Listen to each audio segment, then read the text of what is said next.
Yeah, not that I'm aware of. Okay. Is Mr. Los Santos here in the meeting? I don't see him. Or anybody representing New Brooklyn Car Service? Okay.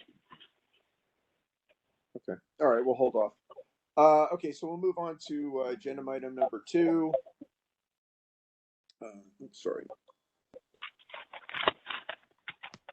Agenda item number 2 is Kingsland Avenue, Monitor Street, Bike Lane Proposal Review. Those of you remember that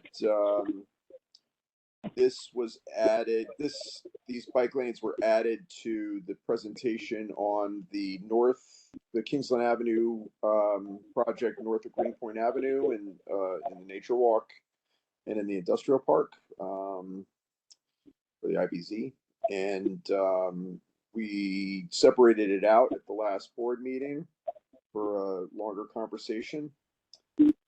And so, Rhonda, I'll leave it to you to recognize whoever's appropriate to make a presentation. Okay, sure. Just to follow up on what you said,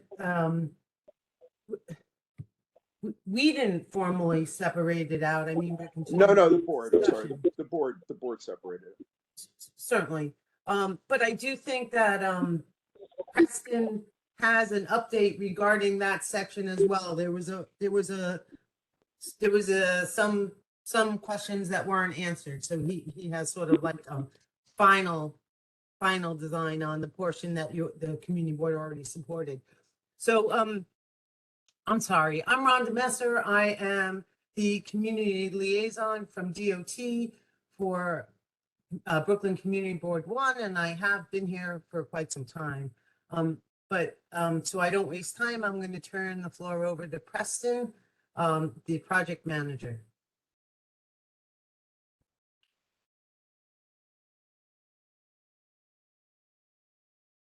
Hi, my name is Preston Johnson. I'm project manager.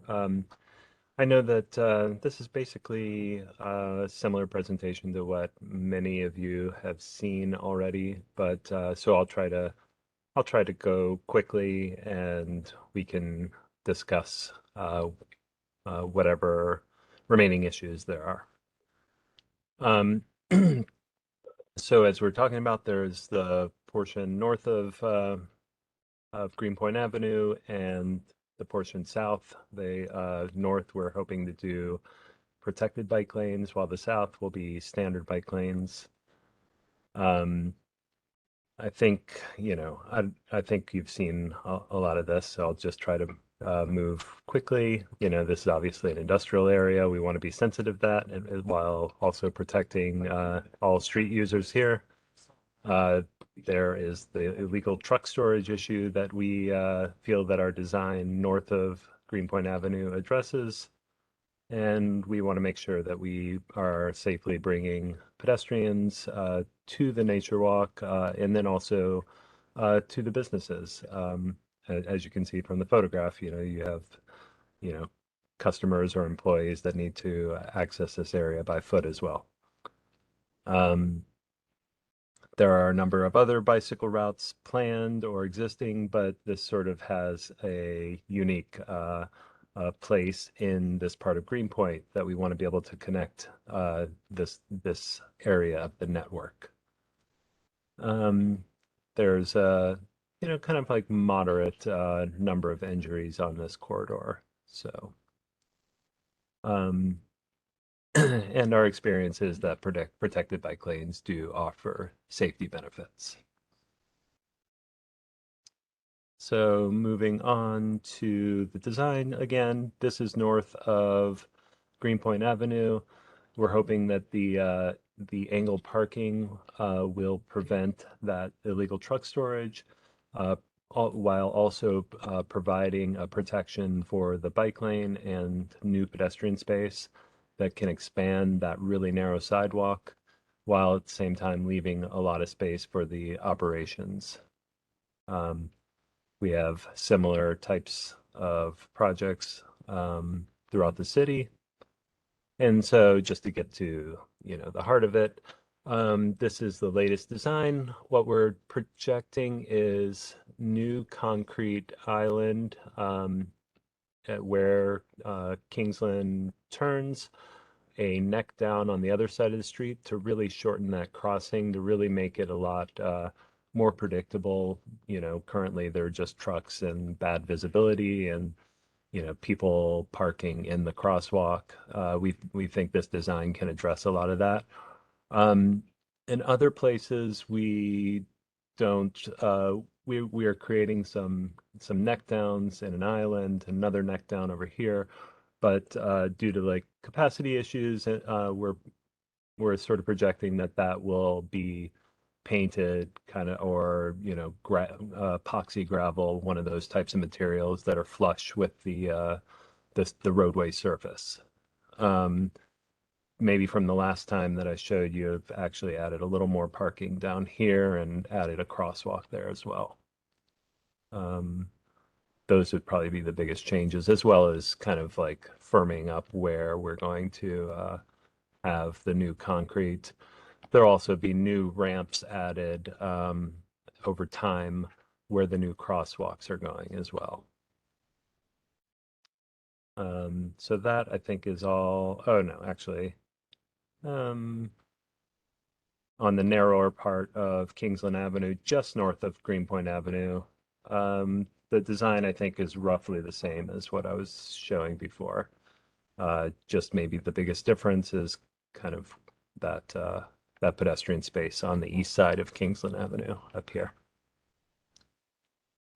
So I'll just move on to, I mean, maybe you have questions, but maybe we can save it till the end, and I'll just move on to the other part. I know, so in the last meeting, we had a lot of discussion about whether a protected lane was appropriate for Kingsland Avenue and especially Kingsland Avenue, I think. I wasn't, I mean, I apologize for like not having my math all worked out at that point, but it is largely a 35-foot wide street north of Norman Avenue. And I think especially with the uses that are going on that location, with all of the large trucks that are parking, the truck route, like there just really isn't the sufficient space to create like a protected parking protected bicycle lane there. The only way that you could create protection would be to essentially like wipe out a lane of parking, which really wouldn't be compatible with the business uses that are ongoing there as well. And then, you know, then the Monitor is actually a more narrow street than Kingsland. So this is what we are proposing, kind of a standard bike lane. Down at Meeker, it does flare out. We would like to kind of normalize that intersection a little bit with some pedestrian islands and a neck down, while at the same time maintaining the ability for vehicles to make that turn. And yeah, so I think you know, we're hoping that these plans kind of address your issues north of Greenpoint Avenue as far as the parking and the safety and the pedestrian access, while at the same time kind of you know, I know that there were some people that wanted something more south of Greenpoint Avenue, but you know, I don't feel like we have the space to address all of the issues there. So, but happy to discuss this with you.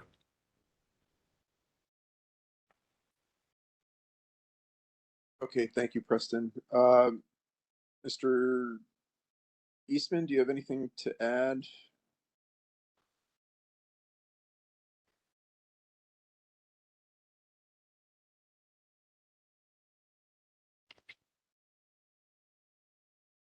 Okay, hearing nothing. So I, when we separated out the south of Greenpoint Avenue at the board meeting versus the north of Greenpoint Avenue, there was concern that this the slide that's currently showing would be delayed from happening with the curb extension to narrow the crossing distance and to lock in the turn radius, the right northbound onto Kingsland off Meeker. Do you need a vote from the board on that particular improvement? Rhonda would probably be the. Yeah, I'm sorry. Okay. No, I mean, it's a safety project. We're Okay. happy to hear any concerns that you might have about it, continue to discuss it, but we're not seeking a vote. Okay. No, I think it's a good improvement. I know that corner well, and it is kind of treacherous. I'm surprised it didn't get lumped in with the Meeker improvements, but I'm happy to see it here as long as it's happening. And then before we get into Monitor Street, I think I won't speak for the other committee members, but I think we're most concerned with Monitor Street. But as long as we're talking about north of Greenpoint Avenue, I know the milling has happened and some of the paving has happened, which seems to be moving pretty fast based on the last couple conversations that we've had at committee and both Rhonda and I offline. Would you just like to either Preston or Rhonda just give us a status on where the paving is right now and when you think paint is going to go down? Just how the go ahead. Yeah, so yes, the milling and paving happened very quickly. I guess when it's a night location, we move quicker, and also considering, I guess, the really heavy use of that area. I was surprised to find out the day after I went over and visited and saw that it was completely milled, that it was getting the new asphalt. So as far as I know, that is done. If there's a question about that, I'm going to have to go back to roadway design, roadway maintenance. But the problem we have right now with putting the markings down is that because of the way the notification law is written, we believe that we have to wait 45 days from tonight's presentation to put those markings down. We're discussing it further internally. I mean, it's just a matter of what we're obligated to do by law. No, I'm not happy about that. And I would presume that you're not either, but that is how the notification law was written. Even though the board approved it at the beginning of May, you still need notification?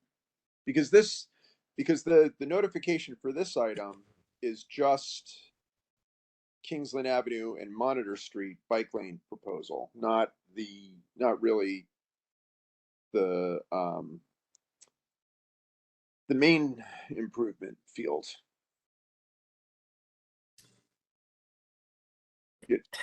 Am I clear?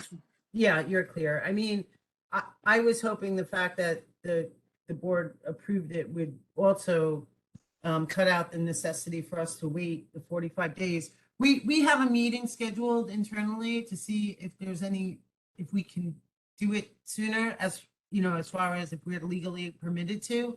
I can't even, discuss. I mean, I'm not a lawyer, so it wasn't up to me to interpret what the law says. Sure. I'm just at this point of the understanding that we have to wait the 45 days, but we're trying to figure out if we could do it sooner. If the board votes on the 7th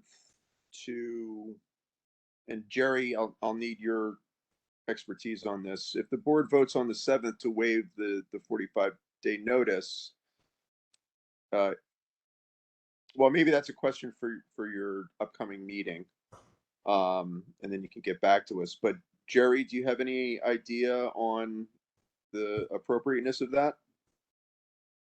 There's never been a precedence on a board waiving a time frame. Mm-hmm. Okay. From the day that we sent the formal language notification, which is a recent email that was sent, we had you had 45 days to request that we make presentation. Excuse me. Oh, okay. All right, but this is the presentation, so So that I'm sorry, I got to drink something. no, it's okay. So if this is the presentation within the 45 days, then should be good to move forward. And then we I have would- to wait 45 days after the presentation in order to give the public a chance to weigh in. That's how the law was written. Right, okay. If All right, you so, want to but you're provide having us a letter and ask us to waive the 45 days, I will certainly try to do what I can with that. Okay, but you mentioned that you have an upcoming meeting with DOT's legal department. Yes. Okay. It was supposed to be today, but it got it got postponed, so unfortunately. Well, let's see. 45 days from today puts us into mid-July, I guess. I think July 6th was the date mentioned. July 6th to start the markings. Yeah. Right. Okay. Well, that's not terrible, but not ideal. Well, yeah, it's not ideal because right now there's no markings there, but I have to say it's actually in line with what we were saying all along when we thought that the project would be going in. So Right. it's not really a delay. Right, But, because we thought the milling and the paving was going to take a couple more weeks. We didn't think that would be done until mid to late June. So that's right. I don't know. Right. All of a sudden they had a chance and they couldn't Yeah. waste the opportunity. Okay, well, I mean, once you have that meeting, maybe you could send an update to the board that we can maybe work into. Well, it's 2 weeks away, but and we can take it up at the full board meeting. All right. Well, thanks for that update. I don't know if any committee members have any questions. I'm sure they do. But I do want to focus back on Monitor Street and the concerns on Monitor Street. So, do you have a slide for Monitor Street? Did I miss it? Just that It's one. just the same kind It's of. the same. Yeah, it's Okay. a similar section. Monitor Street is only 30 feet wide. Okay. It's with the presentation up, it's hard for me to see hands, so I'll welcome committee members to jump in with questions. Just ask to be recognized, and I'll recognize you.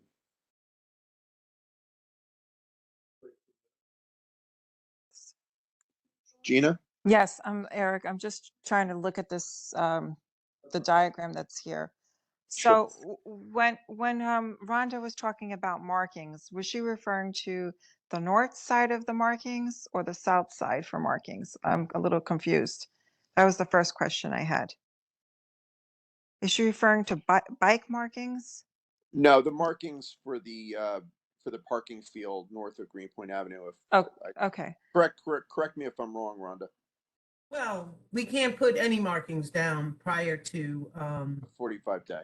Yes. prior to the Right. 45 But for days. where? But still, but Rhonda, you're not answering the question. Markings for what side, north or south? Even after the 45 days has passed. We would be, as far as this law is considered, we would be able to put down the markings of the project in its entirety. I'm not saying that we're going to do that. I don't, we're not at that juncture. I don't even know what the community board Mhm. is going to weigh in with their opinion, but legally, we can put the markings down 45 days from this meeting, both north and south of Greenpoint. Mhm. And the other question I had was, how did you inform the businesses in the area? You know, this is an IBZ zone, which is an industrial business zone. So how did you reach out to them? Or have you reached out to them? I have not, no, but I'm not, I mean, I don't know,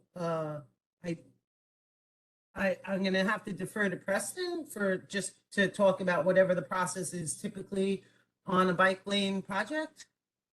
And just to be clear, Gina, we're talking about South of Greenpoint Avenue, right? Yes, that's what I'm Okay. referring All to. right. That's what I'm concerned about. Okay. Well, you're So concerned about Monitor Street, so let's just talk about what your concerns are. yeah. But Yeah, well, that okay, also hold on affects one other moment. businesses. Sorry, Eric. Go Reclaiming my ahead. time. Yes, right. Okay, sorry. No, I just want us all to be clear that we're good to. The board has already voted to approve the north of Greenpoint Avenue. So, and the purpose of this agenda item was honestly to, focus on Kingsland and Monitor. So, for the remainder of the meeting, unless a committee member has a particular question about the north of Greenpoint Avenue, we will be discussing south of Greenpoint Avenue, Monitor or Kingsland. Okay, Gina, please go ahead. Okay. So for the south portion of the bike lanes, how have you informed the local businesses? Because I know there's a lot of businesses there that aren't even aware of this, of you considering putting bike lanes on Monitor. And have you looked into alternate blocks that you can put this bike lane rather than Monitor? Well, this has no impact to traffic or to parking. And so our typical outreach is through the community board process. We also have we distribute flyers prior to installation, but it's not considered a very significant change in street operations. Mhm. I have to disagree because it's an IBZ zone, so it's an industrial business zone, right? That stands for securing and protecting the local businesses that are in that area. So shouldn't they be informed of what changes would happen there, other than just going to the community board? Well, like I say, we do have a process distributing flyers prior to installation of bike lanes or other projects like this. Mhm. I didn't get a flyer. Well, we have not yet begun to install the project. But even to have a discussion prior to installation, shouldn't they be informed? Well, we. Why do you have so a the picture of a community dog there? board- What? These examples, there's a person with a dog. There's another, seems to be a couple on the other street. A truck. I'm sorry, Mr. A Parker. car. Yeah. Mr. Parker, you a committee member? I am I'm an observer. Okay. You need I'm to just be wondering who's making this up. you need to be recognized, okay? So and for the public, please wait to be recognized. Thank you. Sure. And also, I'm sorry, Preston. The other issue was also that it's a narrow street. How can you put a bike lane on a narrow street when there's, I think for that particular block, there's about 750 people working, maybe about 500, 700 people working on a daily basis. I mean, 30 feet, we put bike lanes on 30 feet. Yeah, but this is a 30-foot wide heavy, streets, again, I refer back to IBZ zone. It's a heavy industrial block, massive tractor trailer trucks. There is no room to have a bike lane on that block. Why don't we look at a different block like Humboldt Street? I mean, And I want to see, and actually, I want to see a copy of the study. I'm sure you did a study. I need to see a copy of that. I mean, the business occupies, all these businesses occupy both sides of the street. There's no way that you can put a bike lane there and not have injuries and fatalities. Since this is a public procedure, shouldn't I have an access to the study that you did?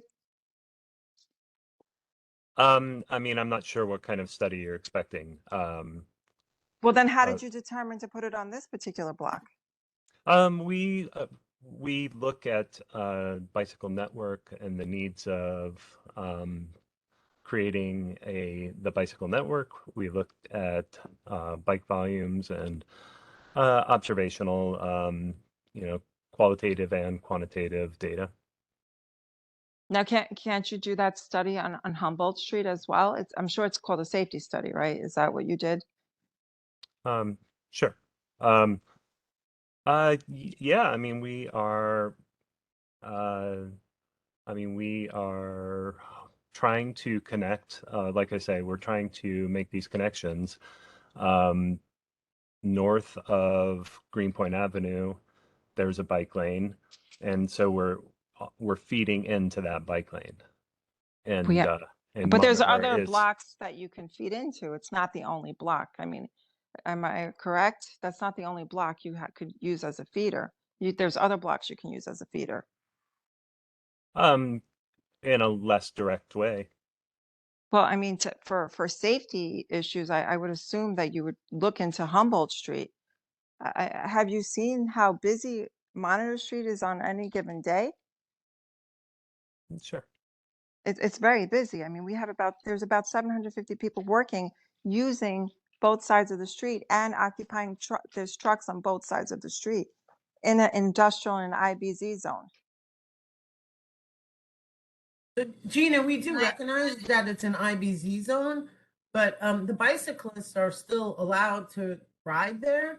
So I think that, and Preston, correct me if I'm wrong. I mean, we data was collected showing how many people are currently using this route. I mean, can you talk about why this route was selected specifically? I mean, just for the reasons that I had mentioned before, we want to create the bicycle network. We want to feed into the Kingsland Avenue, the nature walk on the north side of Greenpoint Avenue, connecting down to Meeker. I mean, it's those you know basically those same issues. We're not Gina, against we're not against the bike lanes. That's not what I'm saying. We are looking for safety here. That is not a safety route. We feel that the better route would be Humboldt Street. And I'm sorry, when you say we, who are you referring to? Um, Me, Broadway stages. Oh, I, okay, I, okay. I mean, Right, Rhonda, okay. you should know who the businesses are in the area by now. I mean, how many years have you been on the board here? I know that. I know that. I've never seen anyone from DOT come in and speak to us where should some of these routes and things markings happen. I don't understand. Gina, if I could just, Yes, Eric, sorry. okay, so Preston, so my understanding is that the most direct north-south connection to Meeker Avenue was part of the determination as to why Monitor was chosen, because it's a direct southbound route off of Greenpoint Avenue to Meeker, connecting that bike lane. If I'm not wrong, so I understand from DOT's perspective why that makes sense, but I think the concern that Gina's raising, and I know from personal experience, I'm on Monitor Street three or four times a week, and just in a car, there is, if you know that street, between the two stages, there's all kinds of crew working, crossing on back and forth into other studios, and they have no choice but really to cross in the middle of that very long street before there's an intersection. It doesn't make sense for them to cross anywhere else.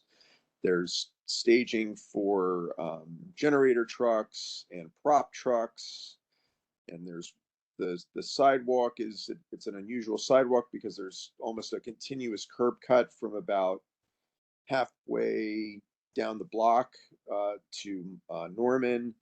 It's just a unique uniquely industrial street like you might find on like Stewart Avenue, for example, or one of the other areas deep in the IBZ.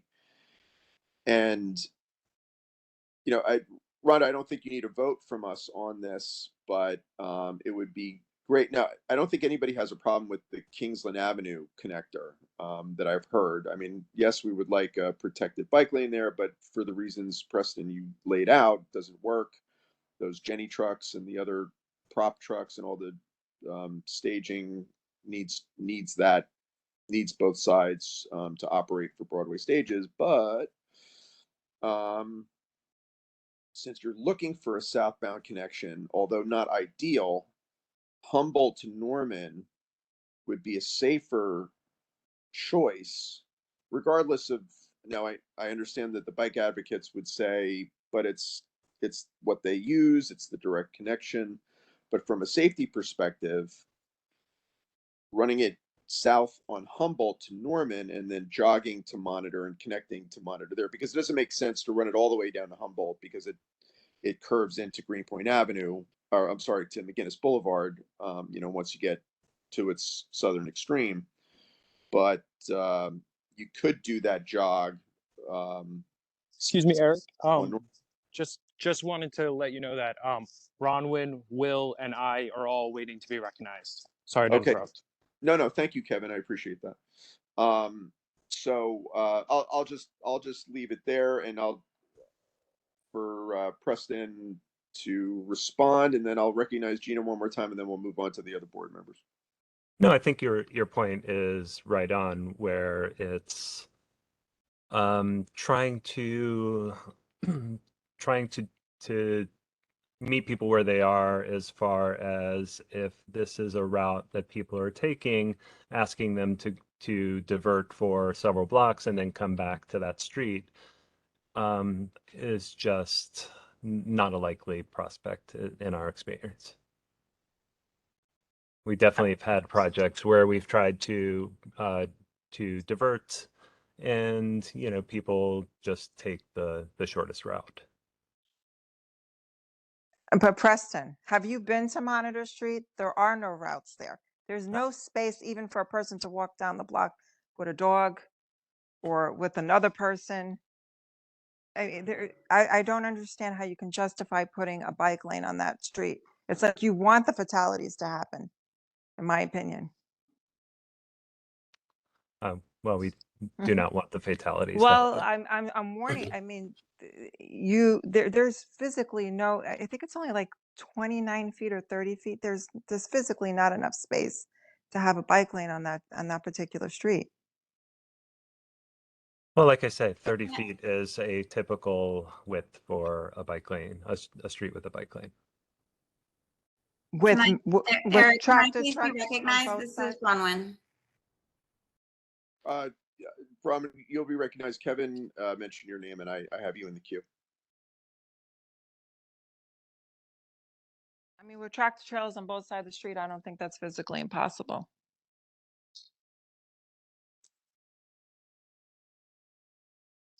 That's my opinion. Okay, Gina, thank you.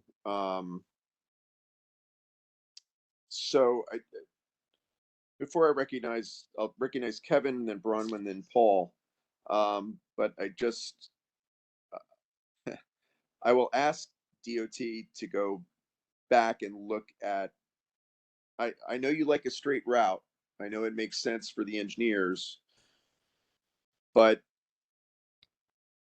just because I know that street so well, and that's why I'm concerned, as well as Gina is, that it is a problematic. It's just problematic for a bike lane. So if you can look at Monitor to Norman to jog to Monitor, or sorry, Humboldt to Norman to Monitor to connect to Meeker, I think that would be something we could take up maybe in the fall if you can take it, take counts over there as well. And I'll just leave it. I'll just leave it at that, and I'll move on to unless Preston, you have any response. I mean, yeah, we can take a look at Humboldt. It's our preference to be on Monitor. Okay. All right. Kevin Costa, please. Everybody, thank you, DOT, for being here today. I just wanted to say that the route suggested by Humboldt is not really a viable option, in that if you look at the map, Humboldt spits out onto McGinnis. McGinnis Boulevard, for a number of reasons, has its own set of issues and is really, essentially a death trap. We've seen it happen time and time again, and it's not a continuous route. It doesn't help anyone get from Meeker Ave to um, the Newtown Creek nature preserve. Like it's not serving anyone. So I wanted to say that that is not a viable option. At least I don't think so. And I know that, the community groups that I represent, like, won't really be able to benefit from that. They won't use that. It's not a direct route, and it's got its own slew of safety issues. So I don't want to let good be the enemy of I don't want to let perfect be the enemy of good, but this is a subpar option to even suggest Humboldt, because that there are safety hazards with using Humboldt as opposed to Monitor, and I don't want that to be lost in the conversation, because the loudest voices are at the table right now, and that just there are lives at stake here, and every biker, once they get on a bike, are like using their own discretion and essentially putting their lives at risk, because we live in a car dominated society, and just by putting down those markers, you make it more safe for every cyclist, and there's also legitimacy given to every cyclist who's then on the road. Hey, this is a space for you, and Humboldt is not the answer. Monitor really has to be like the most direct and ideal route pursued. So thank you, DOT, for bringing that to the table, for suggesting that, and staying strong. And this really is the most north-south direct route Do you live in to Green? get to. Yeah, We're in yeah, Greenpoint. We're in right Greenpoint. by McGolrick Park. And you ride your bike on Monitor? I'm sorry, Mr. Park. You are not recognized. Stop interrupting, Okay, I'm not or, recognized. or you'll be permanently muted. Thank you. Go ahead, Kevin. No, so just to finish my point, this would be the most direct route, and it's really imperative that Monitor and Kingsland both be explored as the ideal and the first option for these bike lanes. So thank you again, Preston. Thank you, DOT, for being here, and thank you for recognizing me, Eric. Thank you, Kevin. No problem. Also, Will, sorry, I don't think you mentioned his name, but Will also wanted to be recognized. Okay, thanks, Kevin. I can see hands now, so we're in a better spot. Okay, I think I had Bronwyn next, so we'll do Bronwyn, Paul, William, and that's all the hands I see. Okay, go ahead. I don't see Paul's hand up. Yeah, I don't have my hand up right now. All right. Paul, put your hand up. Chair? No, I'm kidding. You don't have to. Oh, Ryan just put her hand up. Chair, I see. Chair, this is Simon. Hello, Chair? Okay. Yes? Yeah, don't board members first, or how's it going? Yeah, they are, well, committee members. Oh, I'm sorry No, about it's, that. All right, it's no problem. okay. So, okay. But we'll do Bronwyn. We'll do Paul if he wants. Then William, Ryan, and then you, Simon. Okay? That's how Yeah, we'll do no it. problem. All right. Thanks, everybody. Okay. Bronwyn, please go ahead. Thanks, Eric. Thanks for recognizing me, and thanks, Preston and Rhonda. Simon, could you mute your phone, please? Thanks for the presentation. I just wanted to speak in support of the bike lane on Monitor for quite a few reasons. Firstly, as DOT said, according to their accounts, that's the most used southbound route for bicyclists. So I understand the concern that there are trucks on that route, of course. But if bikers are already on Monitor, they're going to continue to use Monitor as the most direct route. as Preston was saying. So, I know that we're throwing out, there's going to be more deaths. But I think not putting the bike lane on Monitor, if that is the most direct route, if we're considering a southbound route, which is terrific, that's the opposite of what we need to be doing. We need to be facilitating bikes southbound passage to connect to the rest of the bikeways in North Brooklyn. That street doesn't belong to the businesses. It's a 33-foot wide or 35-foot wide street. That doesn't belong to the businesses. That belongs to pedestrians and bicyclists and cars. So I think taking away a handful of feet and it's not even a protected bike lane. I'd much prefer to see it somehow be a protected bike lane and actually incorporate, this much needed transportation route more safely into the bike routes in North Brooklyn. But in addition to that, as Kevin was saying, Humboldt is not really a great option either. The north side of Humboldt is also very industrial. So I know it's different businesses there, and maybe those businesses aren't represented here tonight, but that's also a very industrial neighborhood and a very industrial street. So I don't see that as being an improvement in any way. But also, bikers are going, they're using this as a through route, but this Monitor Street is also the southbound street that accesses McGolrick Park. And it's also the southbound through street that happens to pass by a public school right on the corner of, as you all know, on the corner of Monitor and Driggs. And I'm sorry, Brian, just hold on. Can everybody that's not speaking just mute? Tony, Simon, I'm getting a lot of feedback, and I'm sure others are too. You just mute, please. Thanks, Eric. Yeah, I was too. We're organizing a bike to school day this Friday to try and encourage people to bike to school instead of driving to school this Friday. And the route that we have to take is, not safe and not direct. But there is no safe and direct, there's no direct or safe. There's no safe route on bike to that school. So this is a really terrific asset to the 500 students and their families who go to the PS 110 Monitor School. And so I think, for all of those reasons, this is a really terrific and logical addition to the neighborhood, in addition to it connecting to the nature walk. So I really strongly support this. And I would say if it's possible to, I don't know how to do it, Preston, but if there are any possibilities for making this a protected bike lane, in order to facilitate this bike path and keep it as safe as it can be and prevent fatalities.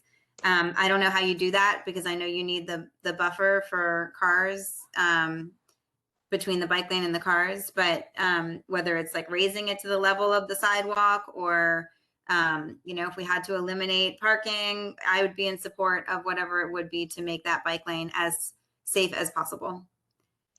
Thank you. Thank you, Bronwyn. Paul, did you want to be recognized? Well, yeah, I would just like to go on record as saying that I too would much prefer to see protected bike lanes on this route, and even if that means looking at removing some parking or trying to put a two-way bike lane on one of the streets. Maybe there's a way to do some angled parking on the other street, or something to make up for it a little bit.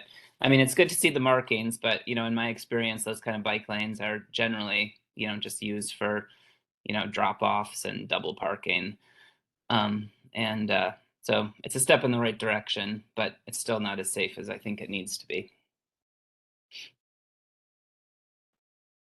Okay, thank you. I think I had William next. Eric, I'd like to have Ryan speak first. Jim may state the questions I have. So okay, sure. Thank Ryan, you. go ahead. All right.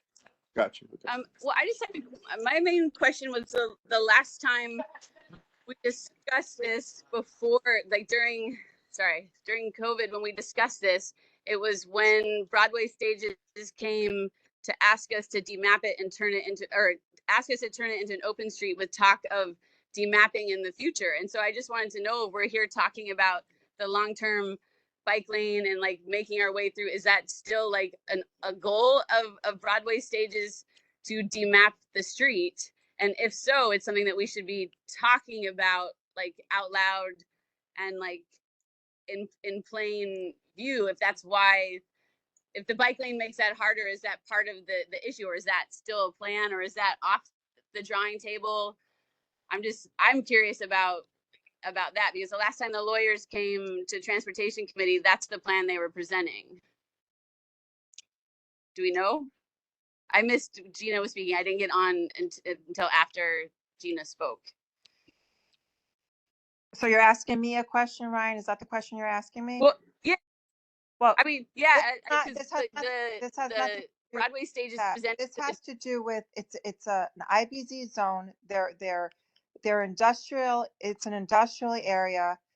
We need to unload and load. I bike through IBZ. I bike on that street every day, so I understand all of that. My question is, the lawyers presented to us that this was like in 2020 when it came to turn for Broadway Stages, turn that into an open street, but it wasn't going to be an open street. It was going to be a closed area because, and the lawyers told us that the ultimate goal of Broadway Stages was to demap that and to turn that into a big stage. And so my question is that still the ultimate goal?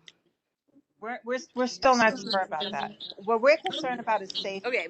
We want to do whatever we can. Okay, well, to but bike lanes. I mean, but all right, that's the answer to the question, I guess.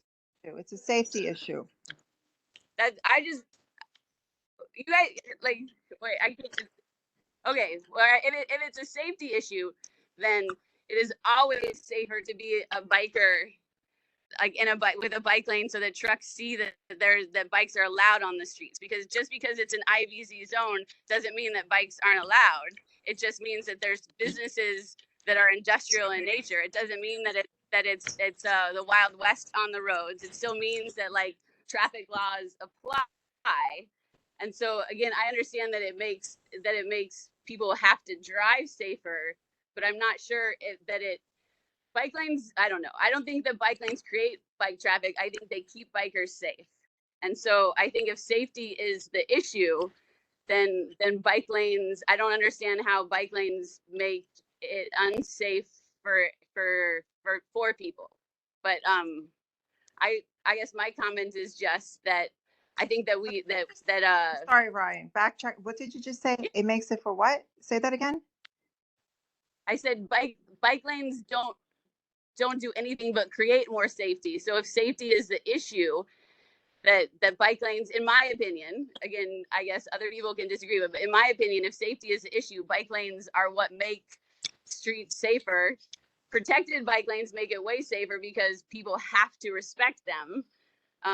Bike lanes are what makes bike lanes like unsafe is disrespecting, but that's like, I don't know. I think that lots of people already bike through that, and the IBZ zone is open to bikers. So I think that saying it's in an IBZ zone is a moot point because people bike to work all the time. I mean, my partner was a welder over there. That's why I used to go over there all more.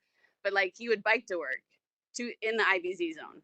But that's all. I was just curious about the demapping because I hadn't heard if that was still a plan or if that was part of the opposition to a bike lane, because it's harder to demap a street once there's a bike lane on it. I don't know if DOT knows, but okay. That was my question. Thank you, Ryan. Thank you so much for being so informative tonight. That's not what the issue is. And I'll say it again. It's a safety issue. I can show you guys photographs of how busy the block is. We have documented photos of over the years, different months, different time segments of how overpopulated. But how the bike lane make a street more unsafe? Like I get that. Like how in any world does a bike lane make it more unsafe? Everyone has their own opinion. You have your opinion. Because I respect your opinion. Okay, I'm speaking right now. I asked one question, so you already Ryan, spoke. I respect gave your opinion. Okay. I asked I'm one gonna ask question. you, I'm gonna ask you both to stop in a minute. Thank you. Okay. Gina, please, you're not recognized. Ryan, please finish your statement and then we'll move on to William. Thank you. I mean, I just I would like proof that a bike lane makes an area less safe, and it's not a stated fact, but I'm in favor of bike lanes. They make streets safer. Thanks, Ryan. William? Thank you, Eric, for recognizing me. I have two questions, and I'll try to be quick. Number one, to Department of Transportations, I think you have to communicate with all the parties there. Since this is an industrial area, did you have this conversation with Evergreen? I might miss this, so please. Well, Evergreen was at the, Karen Nieves is on the board, was on the committee, and she was at the meeting. The last Okay. meeting. Okay, so that's good to know they're there, but I'm just concerned that Broadway Station wasn't part of these conversations. That's Well, my main. But let me just They finish. was at the last meeting too. Okay, I wasn't. Okay, you answered my question. Regarding the cyclists, I think as human nature, since people are already using that path as a cyclist, I think it's currently it needs to be protected. And because human nature is you could put another route to Humboldt, but I don't think they'll go there. They'll just stay on the route they've been using all this time. That's my opinion. Thank you. Okay, thank you, William. Any other, Ryan, can you take your hand down? Please. Any other committee members? Willis? Simon. Oh, Simon, I'm sorry. Go ahead. Yeah, I just want to, rehash what Gina mentioned, also William. But as always, I'm always about the outreach. Again, I understand the DOT wants to, enlarge the bike route, but again, I still feel that the local businesses, even though Karen is a member of a business association, but I think every business has to be notified along the route. What's the plan? I mean, there was this other plan in Grand Street. What you made this, it was a mess when we came. The business came afterwards. I think when we in the planning stages, all the businesses have to be notified, not before the community board. And then, if we vote on something, then, we hear opposition from the local businesses. I think it's unfair. So I just want to, rehash what Gina brought up. And I think it's very important that we reach out to the businesses. That's all. Thank you, Simon. Okay. Any other committee members going once? Twice? Okay. Any public?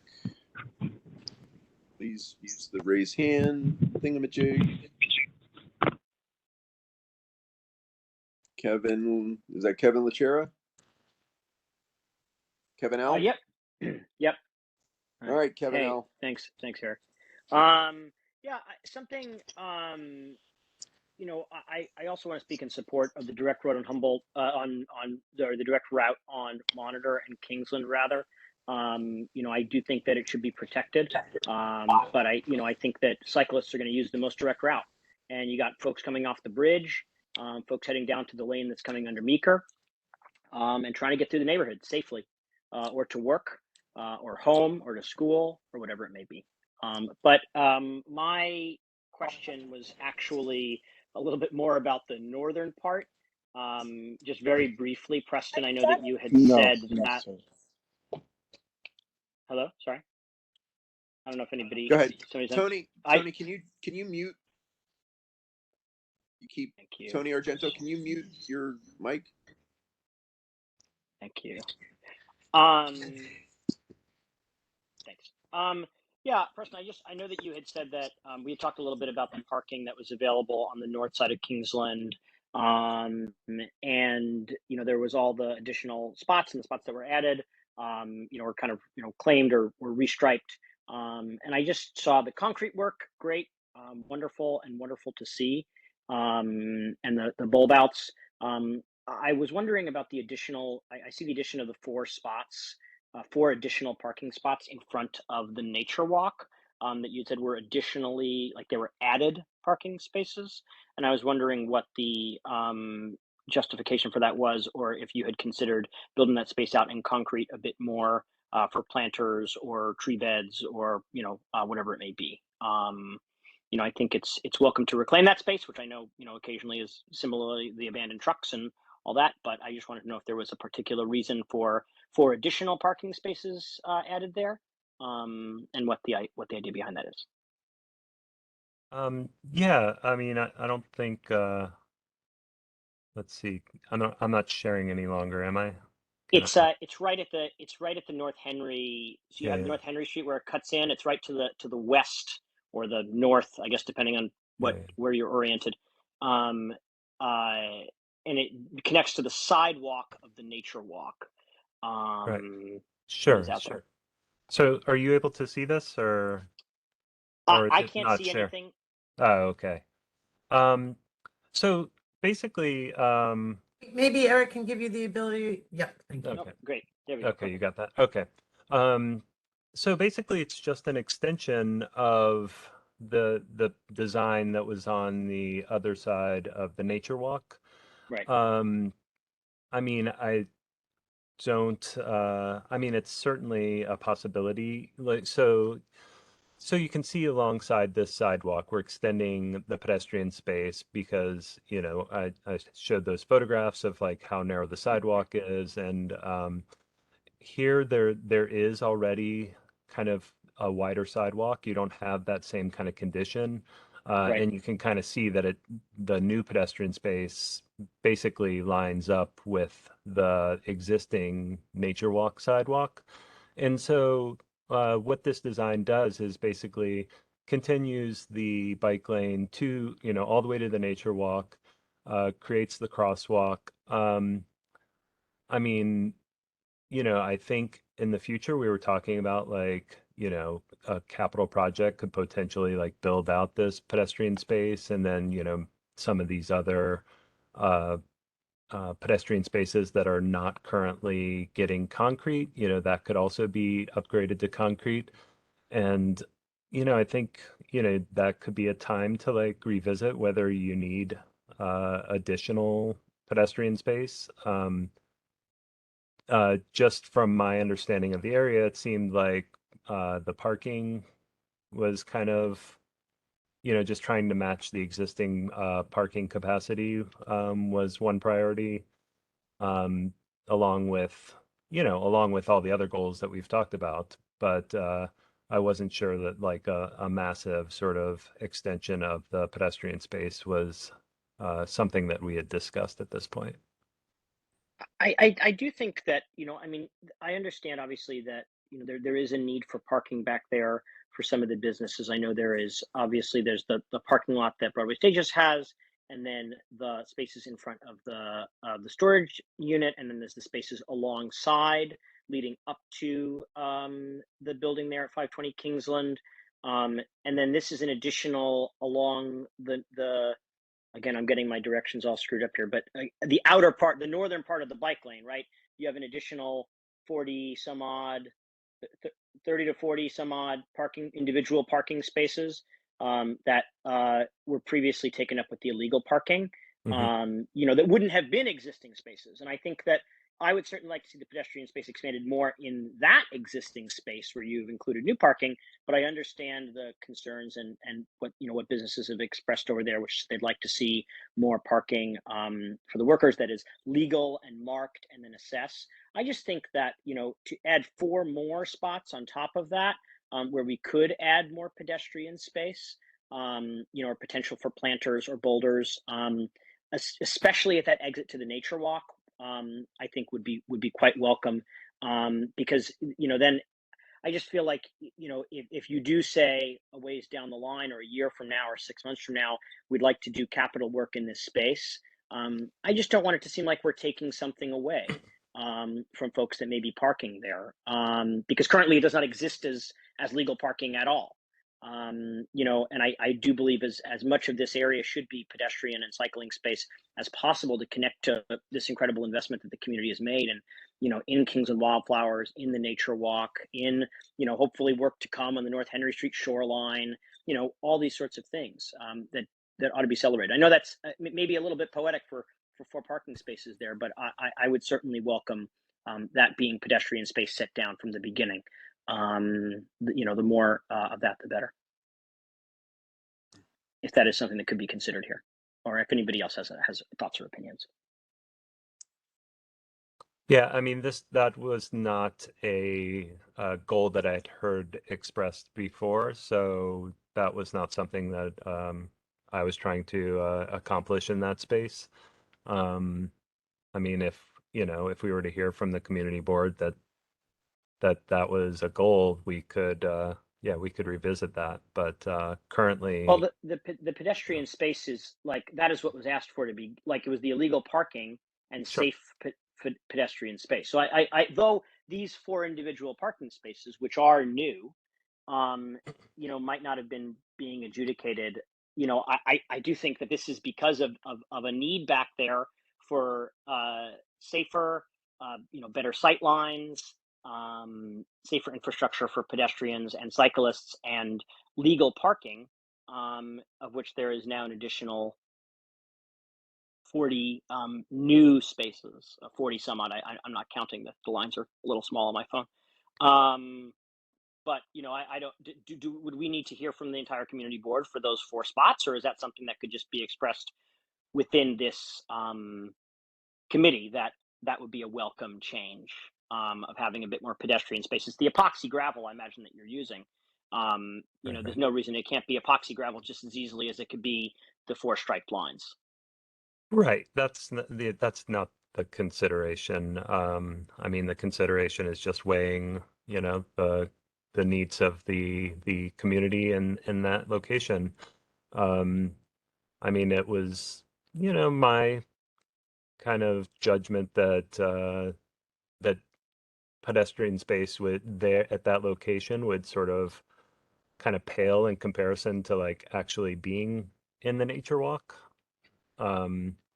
I think, like I was suggesting earlier, like a capital reconstruction could, like, you know, reconfigure all that to like make it on par with what you have, you know, in the nature walk, which looks, you know, really great. But yeah, I take your point as that it might be more difficult to take something like parking away from somebody that Yep. before it Yeah. exists.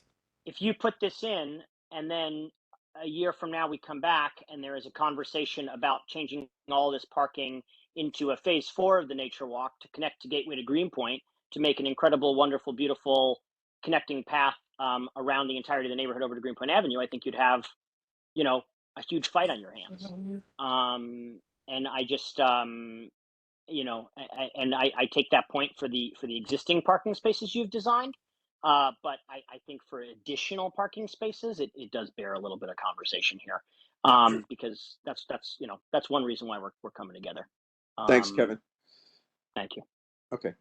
And as long as you have that slide up, Preston, I know there was concern Karen had raised in the past, because where that that bulb out is the entrance to sanitation department. You know,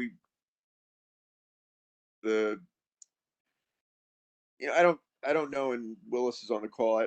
He knows that site better than anyone. You know, encouraging people to cross at that intersection with Alaco turning around and with DSNY. I know that was a concern, that they would, not only with the Alaco and the and sanitation, have enough room. I just, you know, it is a concern. Eric, I was under the impression that DSNY no longer uses that space at all. No, they do use it. They do? I can chime in, Eric. Yeah, go ahead, Wills. Thanks. Yeah, I mean, we did talk about this at the last whatever sort of stakeholder meeting we had, and I think, right, the concern the concern is that we don't really want a lot of people coming out of the nature walk and instantly going, which they've been doing, to that other side of Kingsland, because during business hours, that sidewalk is basically impossible to navigate, and there's 3 different entrances for trucks and plus the street. So there's really like 4 different places where large trucks are coming and going from.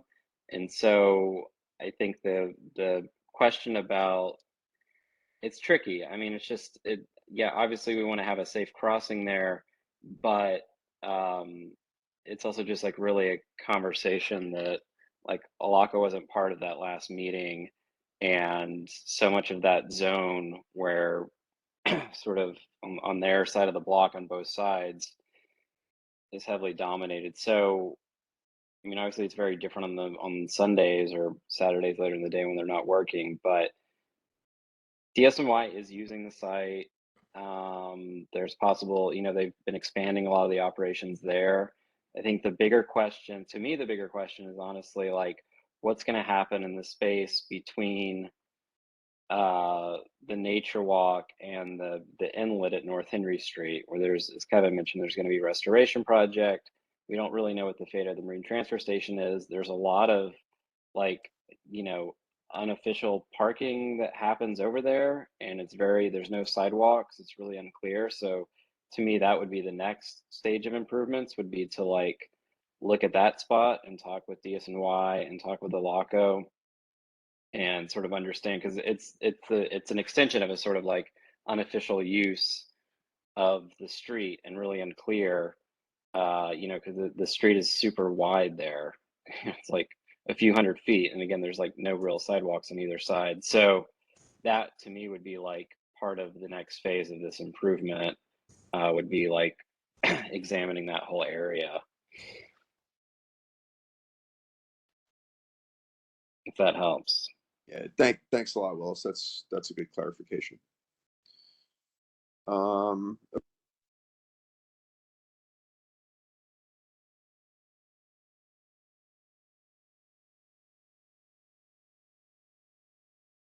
Sorry, Eric, I'm just going to raise my hand again.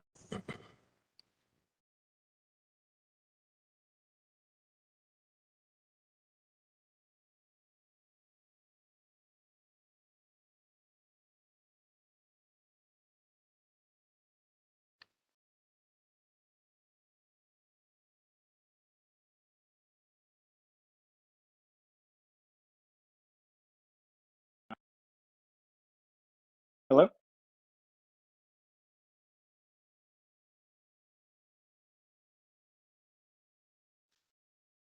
Eric, you're muted.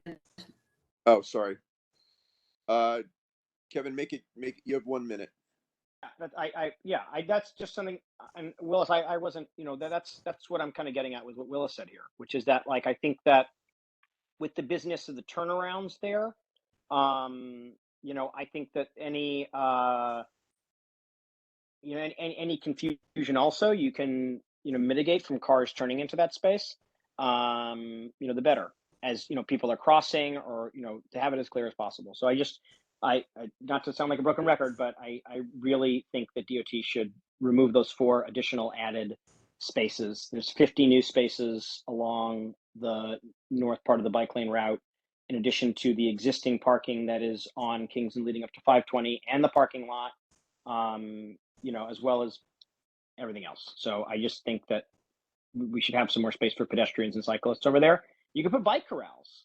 Would be Thanks, most Kevin. welcome. But yeah, thank you. Thank you. Eric, can I ask one question? It's the wrong one. Yeah, Preston, can you take the presentation down? Well, actually, Yeah, could you leave it up for one Okay, second? sorry. Bronwyn, No, go that's ahead. okay.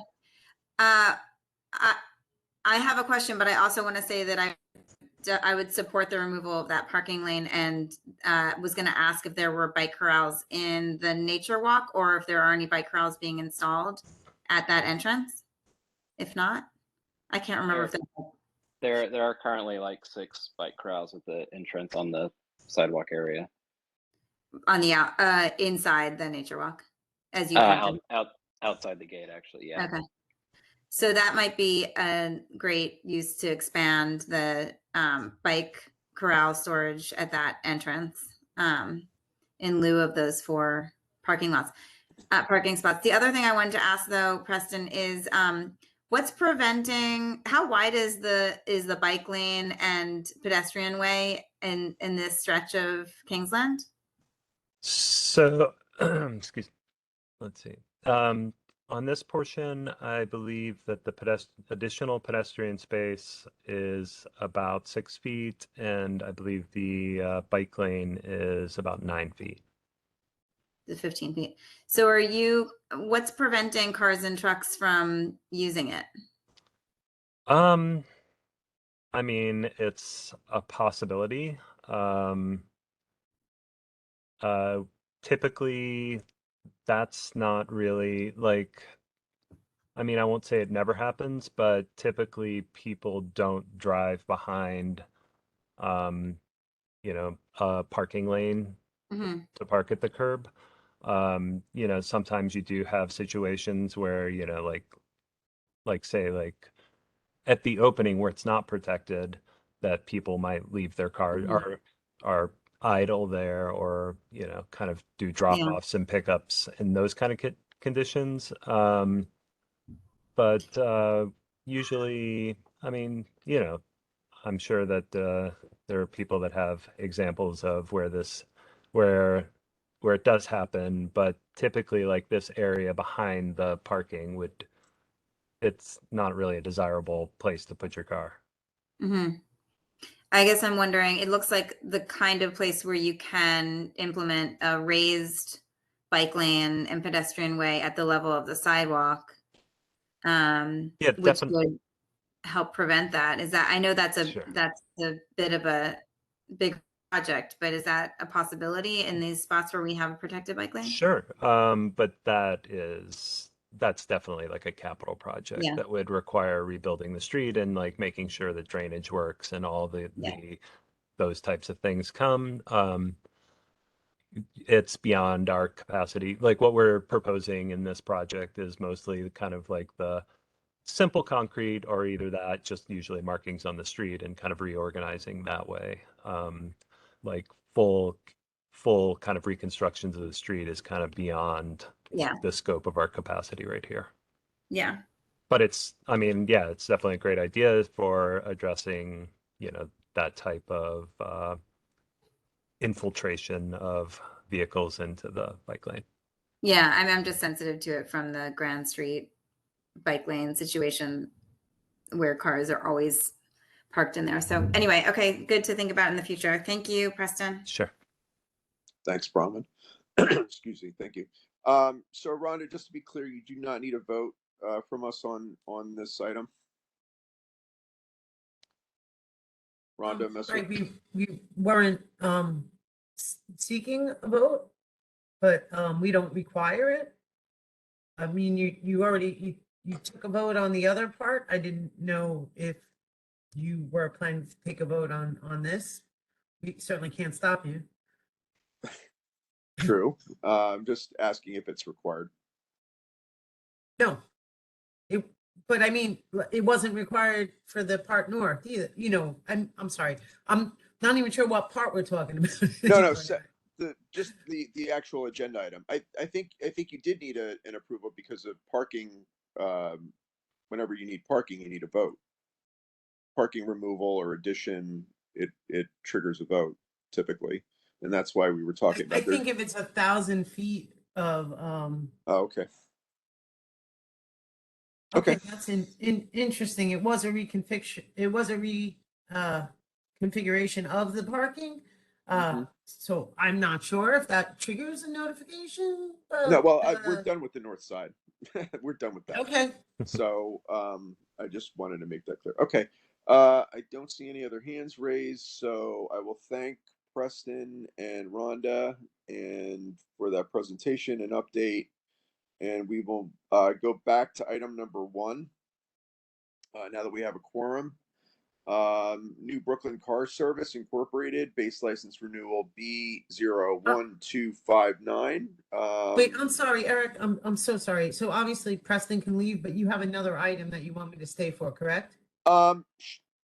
Yeah, yes, we'd like you to stick around for the Jackson for the next item after this vote, which will be quick. Jackson Graham Avenue. Sure. Okay. Okay. Yes, thank you.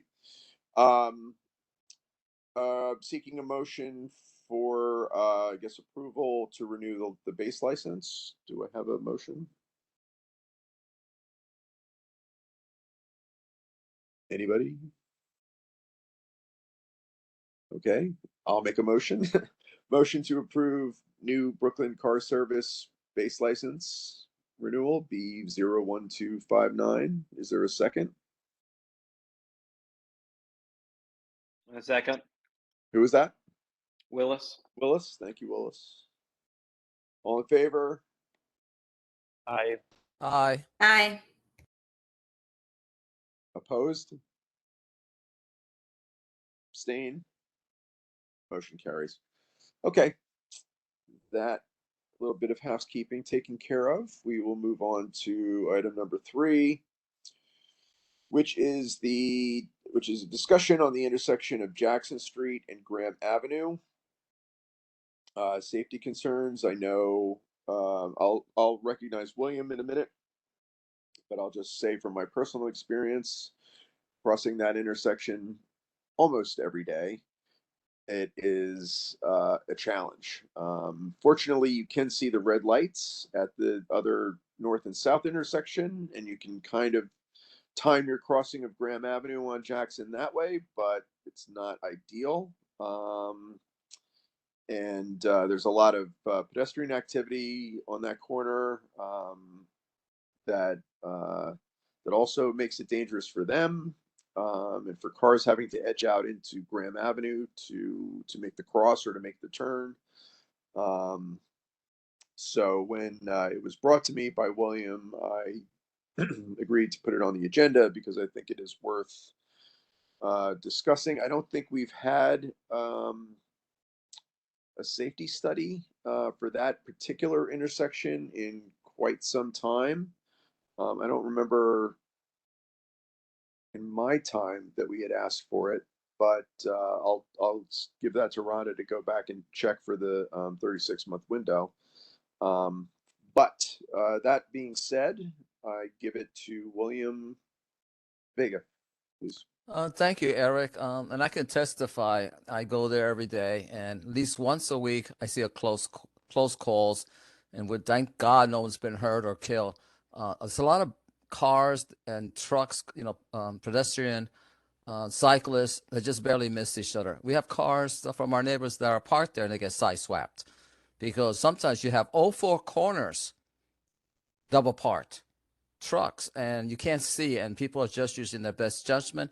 But as you know, most times people don't really use their best judgment. They just go forward and just miss a tragedy. So I have businesses talking to me about how dangerous it is. Parents with children, cyclists, and myself. I've seen every week at least one very close call that is as scary to me as underneath BQE on Meeker Avenue, that you really got to be 360 to be safe. And you shouldn't have to be thinking about that 360. It's a very busy commercial corridor, but it's easily to, I think, to put some safety measures that would. I want us to be proactive. I don't want us to have to talk about this after someone gets killed, or maimed. So I support the effort of our neighbors on Jackson Street to ask these questions and to request, like you said, Eric, a safety study. It isn't about speed, lots of cars. It's not safe. Thank you, Eric. Thank you, William. And I know we had some members of the public that have emailed the board looking to speak on this item. I will apologize for not having them up in front of me right now because I have 3 devices going. But I see Evan Gregory's hand up. Anybody that would like to speak? I'm sorry. First, committee members. My apologies for breaking decorum. Any committee members, in addition, would like to comment on this intersection? They know it, they hate it, they love it. Seeing none, hearing no one looking to be. Well, Eric, there are names, hands up. I see No, one I from. do. I'm just Oh, committee okay. members. Committee members. Okay. I don't see any committee members. So the first hand I saw raised was Evan, and then I saw Leslie, and then I saw Julie, and I see no others. Oh, there we go. Here they're all coming up. Orlando. Here we go. All right. Okay. So, in the interest of time, we will do,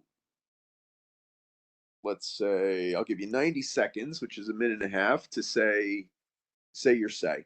And with that, if your name is not clearly displayed on the chat or on the display, I'll ask you to state and spell your full name. But I will. Who did I say I was going to recognize first? I had Evan, but he disappeared. So I will go to. I think I had Leslie next. He's still there. Where is? Oh, there he is. Evan Gregory. Yeah, my screen is bouncing around. Okay, Evan Gregory, you were recognized for 90 seconds.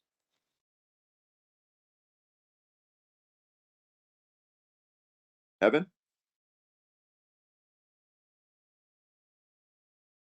You are unmuted, but we cannot hear you. Evan, I'm going to move on. We'll come back to you. Leslie Melankoff, is that correct? That's it. Thank you, Eric, and thank you, William, for bringing this to the community board's attention. I have lived on Jackson Street between Graham and Manhattan for 13 years. And as William mentioned, it is kind of a constant game of Frogger to both cross this street safely, and we've observed lots and lots and lots of accidents and near misses. In May of last year, we ended up with an overturned vehicle that, had anyone been at the bus stop at the northeast corner, would have been injured. Just a few weeks ago, we ended up with a car on the sidewalk. So this has become not just an issue of two vehicles or a pedestrian in a vehicle or a bicyclist hitting each other. We're now creating a situation where it is not safe to be on the sidewalk at this intersection. I don't know when it happened, but at one point, a no standing sign was added to the southeast corner. Because the visibility pulling out from Jackson is very, very bad. And it seems to have just encouraged more delivery trucks to double park in that space and make commercial deliveries. So between all of the businesses, the bus stop, the double parking, the lack of crosswalks, and the fact that this is the only stretch from Metropolitan Avenue to Meeker that doesn't have a light, we've got people basically drag racing for 2 blocks to get to the next light, overtaking each other, overtaking double parked vehicles. And I'm at the point where between walking my child and my dog, it is no longer safe. So I appreciate the Transportation Committee and the representatives from the DOT taking a look at this issue. Thank you so much. Thank you, Leslie. Next, who did I have? I think I had Orlando next. Yeah, hi, everyone. Thank you, Eric, for recognizing me. Leslie, I think you summed up very much what I was going to say. The only thing I would add is that in recent months, we've added a cafe with a sidewalk cafe, and the tables are right by the corner. I remember when a car was T-boned trying to cross Graham because there was no visibility, because as you said, a delivery truck was parked in a no standing zone. So people inch out, and sometimes they don't inch out. Sometimes they try to cross and they get T-boned and the car rolls 50 feet down the street. I remember seeing that, you said May of last year. I feel like it's, if we don't act soon, it's only a matter of time before one of these cars ends up on the sidewalk. You have people out there on the sidewalk every day having their coffee, and it's just an accident waiting to happen. I wouldn't be here, and so many of you wouldn't be here if I'm sure you didn't feel the same thing. And I crossed that road in my car. I've been teaching my son to drive in the neighborhood, and it's a very, very treacherous and scary corner. People do race down that the street, like Leslie said, to beat the lights. And I just wanted to speak up and point this out. We're really hoping DOT can help us with this matter because it's a danger to us all, and I've been here 22 years and I've never seen anything this bad. We saw them put the stop signs in on Manhattan because people were racing down that street. This is a problem that needs to be addressed. Thank you, Orlando. I think I had Tracy next. Is that Tracy Pesson? Pesson? Oop. Hi. Sorry, let me restart my little clock here. Okay, go ahead. Hey, so yeah, thank you for listening on this issue. This has been like, also live on the corner of Jackson and Graham for 10 years. This has been a big concern for us.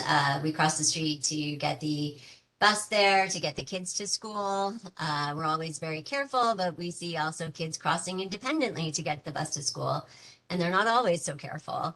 And, I think people have made good points about like reckless driving on the street. But I also want to say that even if you're driving responsibly, it's really hard to drive across Graham Avenue at that intersection. And I don't drive around the city a ton, but I do a fair amount. And like, I never am at corners where there's busy pedestrian traffic, two-way traffic, and a two-way stop. Like, it seems really unusual. And it'd be interesting to know just like how unusual that is.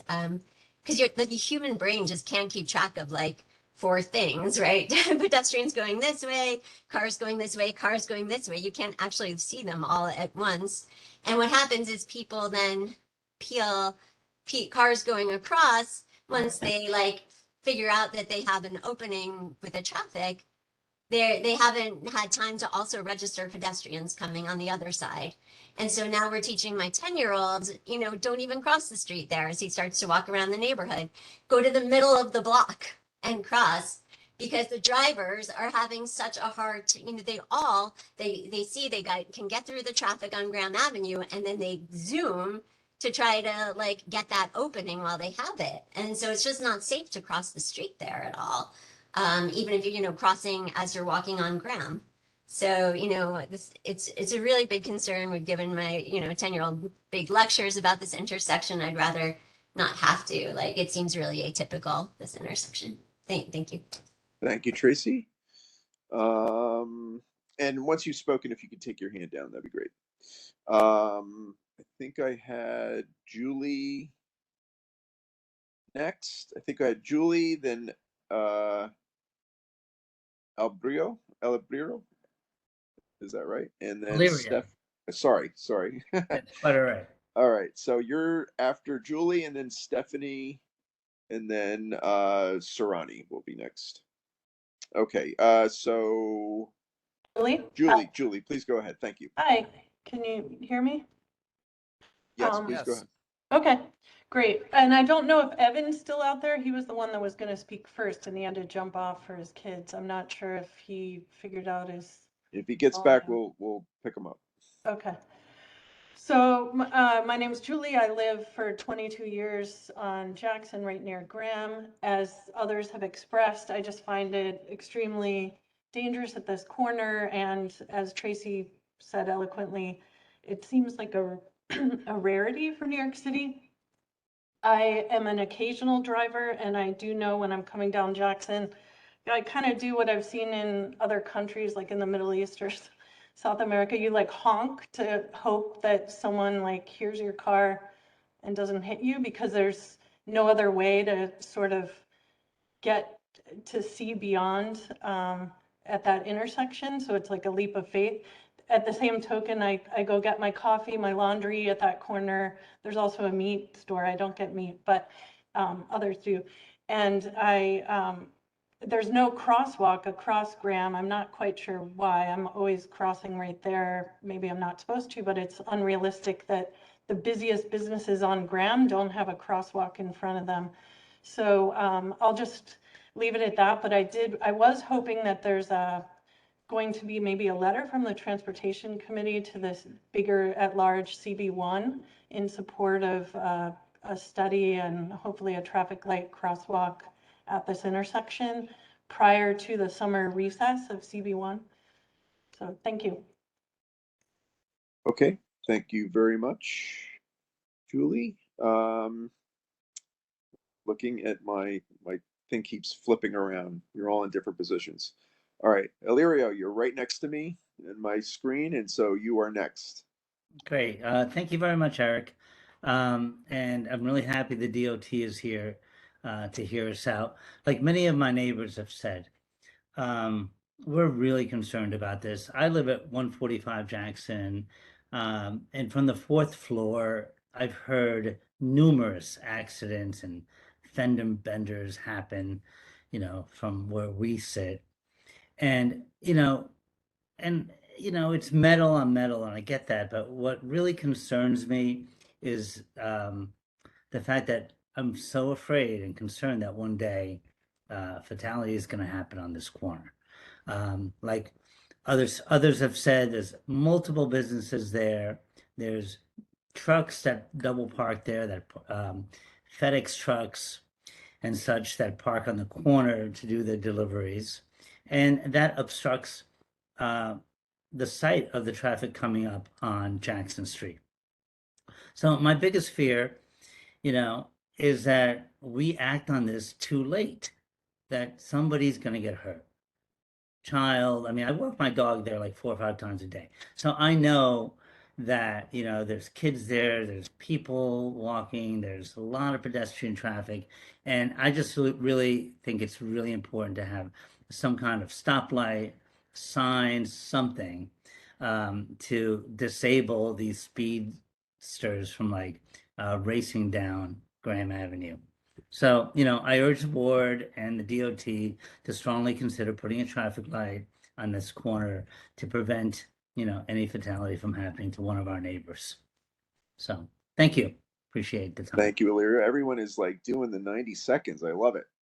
I think I had Stephanie next, and then I think it's Sarani, and then Kevin. Okay, go ahead, please. I'm Stephanie. My last name is Sugawara, Sugawara. And I also live at 140 Jackson between Graham and Manhattan.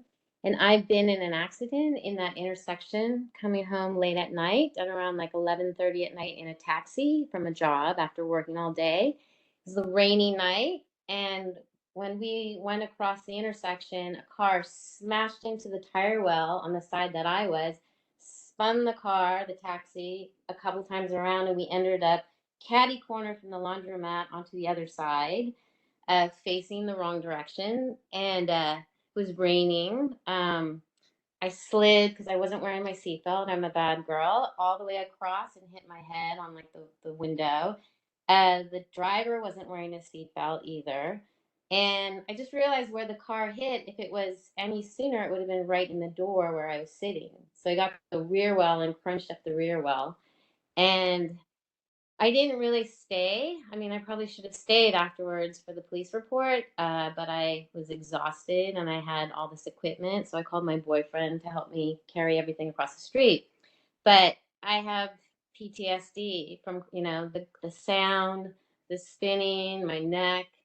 And so whenever I cross there, I get this kind of flashback. And my son and I do our laundry there. Sometimes we take it in a big wagon across the street, and it does feel like Frogger. Like you feel like, oh, can I go? And so for the longest time, I would walk a whole block out of my way just to cross at the next block down. I think there's a light there now. But that's ridiculous with a huge laundry bag, just because I was just really anxious about it. So yes, please. Something really you can't see. And I know friends who, when they drop me off in a car, sometimes they go a weird way so they don't have to cross there. Like they'll go out of their way to go a different way, so they don't have to cross there in their car. Thank you, Stephanie. I'm sorry for that happened to you. I just want to make sure I have your last name, Sugawara? Yes. Okay, got you. All right, Sarani. Hello, not sure if my last name is there. It's Muller. It's Muller. Yep, I we got too you. am a resident of Jackson Street. I'm at 146. I've been here for 16 years. Everything that everyone else has said, I also distinctly remember a bicyclist getting hit at that intersection as well. I do drive to work. I pretty much just avoid coming that direction from Jackson. If I take a car service, I avoid having them go that way. I have them come up Meeker instead of getting off at Humboldt if I'm on the BQE. I too don't understand why, at the very least, there are not stop signs in each direction, like minimum. At one point when they were repaving, they put down a crosswalk and then removed it, which I don't understand at all. Makes zero type of sense. You know, and then during COVID times, deep COVID times, people are standing outside in a line on the sidewalk. Lots and lots and lots of people. And it's just dangerous. I witness constantly and hear constantly people racing up the road. I watch them. I see it. Like it's insane here. Simply to run to the next red light. Like that's what they do, like Leslie said. So we would very much appreciate a study, although I think we've been your study, we're the eyes and ears here. Enough testimony to say that this is simply not a safe crosswalk. I don't have kids of my own, but there's a million kids on our street. It is not safe for them. We are 2 blocks away from an elementary school. There are constantly children walking up and down. And even if they're not crossing over Graham, they're crossing across Jackson on Graham to get to that building. And that, as a number of people said, is not a safe place because people want to gun it through to make it onto Jackson. So that's my 2 cents, less than 90 seconds. That's great. Thank you, Sarani. Okay, I don't see Evan back, so we will. If he circles back in, we'll try to grab him in new business. But Sarani, if you could take your hand down, and then we'll have Kevin. We'll get. Oh, I'm sorry. Did I? Okay, we'll do Kevin, and then we'll do Sandhya. Is that right? Sandhya. Sandhya, my mistake. Sorry. Kevin, then Sandhya, please. Kevin, go ahead. 90 seconds. Thanks, Eric, and thank you to the residents around Jackson Street and that whole area there. Leslie, I remember we talked on Civic Crowdsource after that car flipped over, and it's really great to see everybody here. I know probably William played a pretty big role in getting you all over here. They don't call him the mayor of Jackson Street for nothing. But something I want to say just briefly is that, you know, I know people have been using the word accident here, and it's like, I do think something that's important to note is accident makes it seem like this was not avoidable. But this is avoidable. You know, Graham is a 40-foot road that cuts through Williamsburg. It's a major pedestrian and business corridor. This is an issue of design. And we've warned in the past about a similar spot on Jewel and Norman. It's 13 intersections in a row, and Jewel is the only one that does not have the 4-way crosswalk. I just took a quick look at my Google Maps, and I'm going to read in a list going from south to north here. All of these roads have the 4-way intersections except for Jackson, and that is Johnson, Montrose, Meserole, Scholes, Mauger, Grand, Powers, Ainsley, DeVoe, Metropolitan, Concealia, Skillman, Jackson, Withers, and Frost. At every single other intersection cutting through Williamsburg, there is a 4-way crosswalk, east, west, and north, south. And so there should be one at Jackson as a bare minimum. And I think that's what you all should be asking for here, not a study to wait 12 months for them to tell you that it's dangerous. We know that it's dangerous. You are the study. The study is the flipped over car from last year. The study is the close call after close call after close call. The study is the neighbor with the PTSD. I think that you all should be asking for the traffic signals, but you should be asking to build out the intersections along Graham to reduce the space to cross. Daylight those corners for visibility at every intersection on Graham. For the light touch treatments, planters and boulders to make it so that everyone can cross safely, and also so that car drivers can operate their vehicles safely, so that they can see everything that they need to see, so they can see their neighbors, so that neighbors can see their neighbors. That can be done without concrete, that can be done without capital money, that can be done with light touch treatment. And that can be done, if someone was killed, God forbid, if someone was killed, it would be done. And I don't think that we should be waiting for it to be done. At Jewel and Norman, at Jackson and Graham, at Eagle and Manhattan, we know where these intersections are, where they are lacking the crosswalks. The crosswalks are added after someone is very grievously injured or killed. And, you know, I mean, again, it's like this is on the civic crowdsource. I see Jackson and Graham all the time. And so I don't think that you all should settle over there to wait, you know, wait a year for a traffic study. Don't wait. Go to the electeds now. Ask for the community board to demand this now. Ask it of DOT now to build out the intersections, to give you the crosswalk and the signalization that you need. They can do it with the light touch treatments. And I'm willing to support and ready to support however I can, because we know where these spaces are in our community. So I just want to thank you all so much. Thanks. Thanks, Kevin, for 3 minutes. But a good 3 minutes. Okay, so I think Sarani is actually on the street. I'm gonna get you, Zendaya, but I think Sarani is actually on the street, giving us a blow by blow of that very intersection. I see the laundromat. Okay, I like that. Okay, anyway, Zendaya. Crosswalk right there. Was there and then it wasn't. Got you. Okay. Hi, so it's pronounced Sandhya. Sandhya, sorry. Yep, that's okay. You can say it. I'll correct you every single time until we all get it right. That's fine. Thank you to everyone for I'm having sorry, this meeting. Can I just get your last name? Oh, sorry. Yes, Patel, Patel. I live at 149 Skillman Avenue. I've been here for 11 years. So I'm 1 block north of the intersection that we're discussing. I want to thank everyone for the opportunity to speak and for convening this meeting. Kevin, I nominate you as the local mayor of our neighborhood. And I want to say that the thing that I think everybody's forgetting too is that they're, in addition to what everybody has said, which is absolutely 1000% accurate, they are actually doing cutouts of the sidewalk there. I believe it's the northwest corner where they are, you know, the orange cones are set up. They're going to cut out those sidewalks, but they're creating space for people of all abilities, including wheelchairs, strollers, et cetera, to walk. They want people to use those intersections to cross, but that's only going to encourage more fatalities. So if they're going to be putting in the resources to create curb cutouts for people to cross there, they also need to create the ability for visibility. And we also need to make sure that no trucks can even park at those curbs. As a driver in the neighborhood and a pedestrian in the neighborhood, I cannot see cars coming.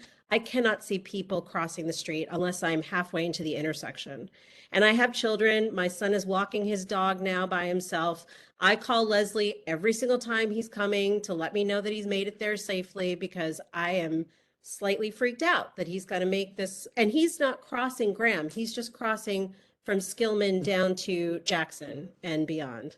My daughter's not allowed to cross the street by herself yet. Don't worry about that. But anyway, so please, please, please, I echo what Kevin said. Forget the studies. We know what this means. Every single street has a crosswalk except for that block. We don't need studies. We have the studies. We have the fatalities. We have the accidents. We just need the lights and we need the crosswalks. Thank you. Okay. Thank you very much, Sandhya. Good. Okay, I got it. Okay. I will recognize William if I see no other public members. Okay, William, to close it out. Thank you, Eric. I just want to DOT to understand something. These are good neighbors, good citizens. They don't complain. They're coming from actual experience. There is fear, and that fear is real. And Kevin, I call you my brother for a good reason. So please, DOT, listen to my neighbors. We're trying to make sure no one gets hurt, and it's so doable. Please listen to us and make our streets safe. As was said before, we're making the corners accessible to our other neighbors, but it's just bringing on more traffic. And if we don't got the safety measures, something bad's going to happen. And I just pray we get those safety measures before. I go to church and I pray because I know how dangerous it is. I see it. Thank you, Eric. Eric? Thank you, William. Yes, Rhonda, please go ahead. Yeah, so I already just now while you're talking, I sent an email internally to find out when this location was studied last for a signal. I mean, that would be the first thing. And no, contrary to what Kevin said, we can't put a signal in without doing a study. We do a warrant study, and it either meets the warrant for an all-way stop or a signal, or it doesn't. So we won't put in a signal or an all-way stop without it meeting the warrants for a study. I don't have any, Keith, the borough commissioner can't overrule that. That's the way it is. So despite your desire for us to not do a study, that's not how that works. But that being said, so the first thing I'm going to find out is if this location was studied for a signal within the last 36 months, and if it wasn't, certainly it could be put in for a signal again, a signal study. That you don't need a motion from the community board for any resident to request a signal study be done. And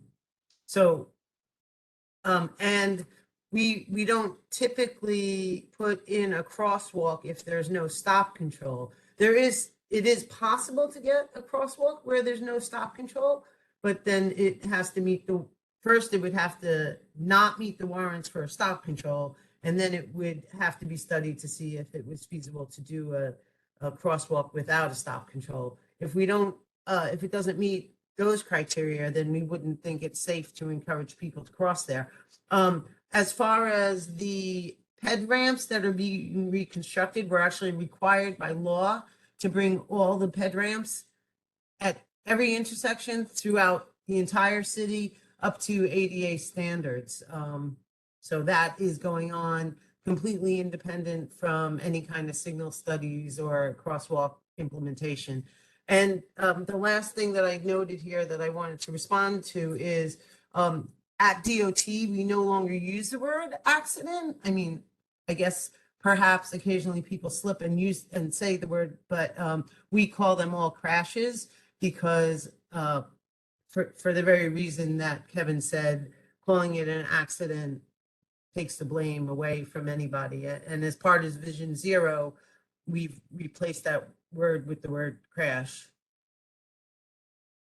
I see people are raising their hands some more, so I've said what I. Okay, thank you, Rhonda. We're not gonna. I don't think we're gonna do another round, but. Eric, I'm sorry. I just want to give Rhonda the actual number of the study that has recently been done at this corner, just to help that detective, Sure, as I do Oh, have it. you have a tracking number. I do. It is DOT 446125-R7Q9. I got that from Benjamin Solitaire 1 year ago after the accident where the car flipped over, and I asked if it was possible to amend that study with police reports of all of the recent crashes during that time. So that is the signal study that I got 1 year ago. Did you get a response? Can you repeat that? Certainly. DOT 446125-R7Q9. I believe that. Can you do me a favor after the meeting? Can you email that to the board office? Certainly. And just to the attention of the transportation committee, just because the board office keeps track of these things, and it's important for them to have. They just need it. So I apologize for jumping in without being no, called on, but I figured that one would be helpful. that So was thank you. useful. No, that was very useful. Thank you very much. Thank you. Hey, And Eric, I'm sorry, I did you wanted to receive let- a response? I had something I wanted to say. I see you, Ryan. I see you, Ryan. I'm just finishing up this little thread. Okay. I'm sorry. So Rhonda, Leslie? if you want to go ahead. Yes, ma'am. Did you receive a response to the request that was submitted? I don't believe so. I will share this a link to this entire thread or a screenshot of what Benjamin posted, and I don't believe at that time that he I don't know that this was in direct response. These requests, quote, these requests continue to be denied.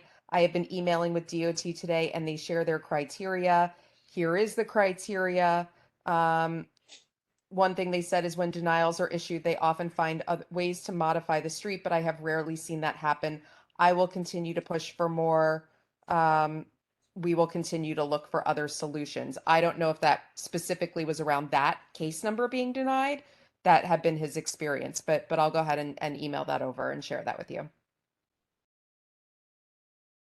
Okay, thank you Thank very you so much. much. Okay, Eric, and you could send that to me, okay? Yes, for sure. Thank you. Yes. Okay, Ryan, go ahead. Hey, sorry, it's hard to see me. I'm outside my CSA. There you go. I think again we hit this roadblock every time, and I would just like to put forward that I want to make a motion that we write a letter to Councilman Ressler and Councilperson Gutierrez, asking them to look into changing the standards that the DOT uses from the federal standard. I know we've talked about this before, but I think we need to send this letter because we constantly we hit up this roadblock at every intersection that doesn't meet the criteria. I don't know. It's not like probably something we need to draft and maybe even draft in consultation with them. But I really just want to put that out there again, that we know that we need to do this because it's, I think all over the city, every single community has this issue tenfold, and that standard is great for rural communities. It does not work in cities that where development happens the way it does in New York City. It's old school and outdated for how to choose how to put in a stop sign, but it's the DOT's rules. So city council is the one that has to change it, and we really should advocate to our council people to change that. And may I add also to Antonio Reynoso? And I second that motion. It wasn't a real motion. It was me saying, I'm fomenting that I want that motion to come forward in any way that Eric likes it. But I like. Well, okay, all right, okay. So I'm already drafting this motion, but I'm going to add. Perfect. I'm going to add Williams' friendly amendment. So let Love me it. just bear with me for 1 second. Okay, motion. Here we go. Motion to council members Ressler and Gutierrez. We'll just make it all one thing if that's amenable to Mr. Vega. Motion to CB1 to draft a letter to council members Ressler and Gutierrez, as well as Borough President Reynoso, to amend the city charter to allow Local for control, home rule. Yeah, local control, but that's can't say that in this motion. To amend the city charter to allow for I think I don't know. Additional wait. Additional data like development plans in exchange for federal traffic warrants to improve street safety for all users. Okay. Motion to council members CB1 to draft a letter to council member Ressler and Gutierrez, as well as Borough President, I almost said Adams, Reynoso, to amend the city charter to allow for additional data in exchange for federal traffic warrants to improve street safety for all users. So, William, Ryan. Yeah, that sounds to me like a great letter. Yes. Okay, and then now second. Okay, and then I will draft the letter when I have a second, which I don't, but I will make it short and sweet, but to the point, and send it around. I'll send it around to the committee for Perfect. edits. Because I would say I feel like we like to add some anecdotal evidence about every time the groups come and all that stuff, but like you know what I'm saying. But yes. Yeah, I mean we've been screaming for local control for years, and actually, when Antonio was running for city council, that was part of his whole bailiwick too. And I haven't heard it recently. He's got a lot on his plate right now, but I know that he is all for local control. He hates the warrants just like we do.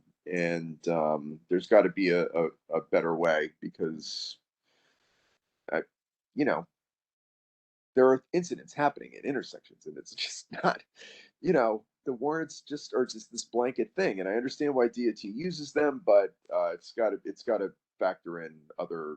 It's got to equally weigh other factors than just what the warrants say. And just I meant to mention this in old business last meeting, but I'll take this opportunity now since Kevin mentioned Jewel and Norman. We did get a response that was denied, which I really couldn't believe, because when we had that item, like just the video from that was submitted in the testimony from when we discussed that item. When was that? Like, it was December? No, it was more than that. I think it was last. It's November. November. Was it November? It feels like longer. Well, everything feels longer. Anyway, I was shocked, but there you go. So we got to get away from these federal warrants. Okay, so we have the motion. All in favor? Aye. Aye. Opposed? Abstain? Motion carries.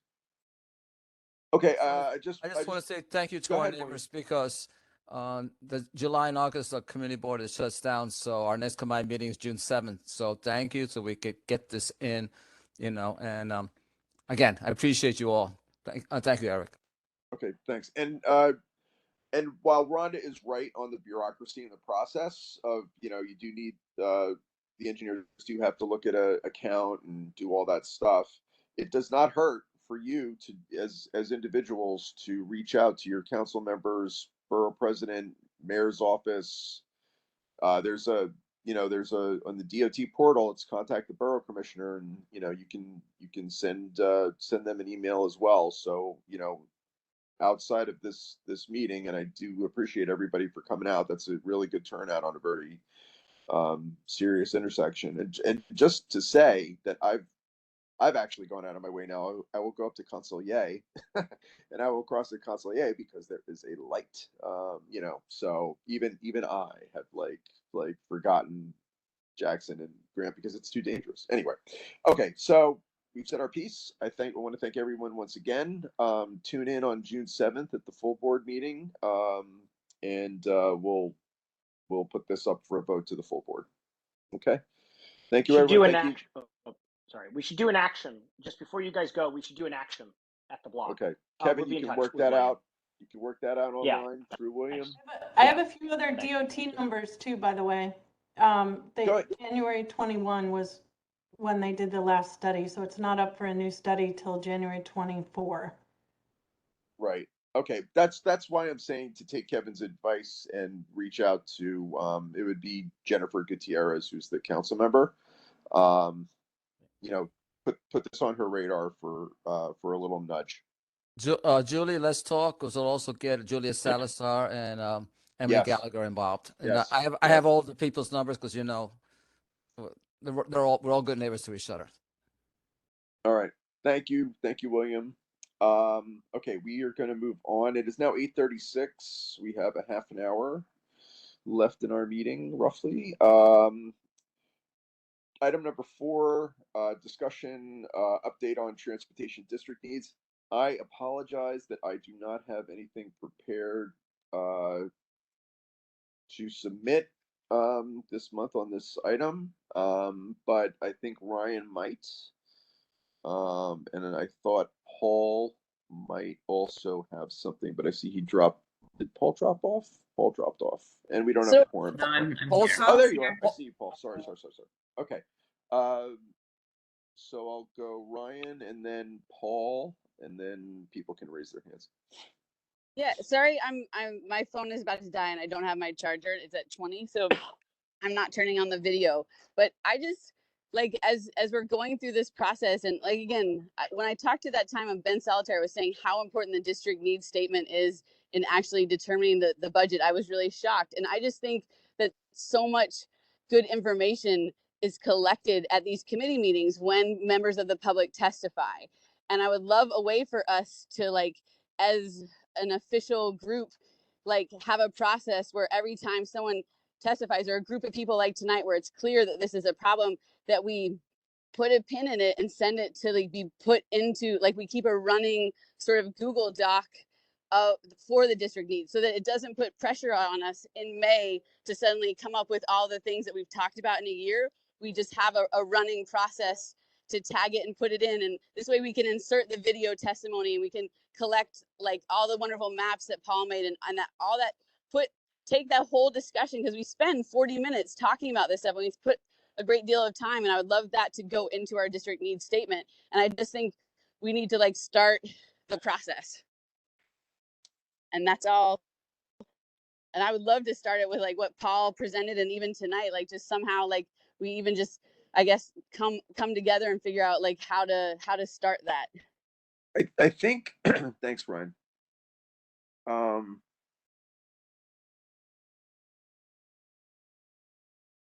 Part of me wants to convene a subcommittee, because honestly, I just don't have time to do that, nor do I have the technical, like, even Google Docs. I'm like, it's a nightmare for me. But I support that. Ryan, unfortunately, it shouldn't be Go on ahead. it shouldn't be on your back to do it. That's, and I think No. like, But I think the committee could do it. Yes. And I think that maybe unless we have we don't have a full committee, so I don't want to, and it would have to be, okay, so first of all, subcommittees have to go to the board chair for approval anyway, right? So that's step one, is to ask Dialis if we could do a subcommittee just on district needs and public, based on public comment, or just a district needs committee maybe for transportation, and then whoever heads that subcommittee can kind of do the kind of things that Ryan is talking about. It would have to be a board member. By the way, it couldn't be a public member, unfortunately, but them's the rules. And but a public member of the committee could absolutely, jump on that and help out with that work if they're so disposed to do so. So thank you, Ryan, for that. I think that's a great idea. I don't.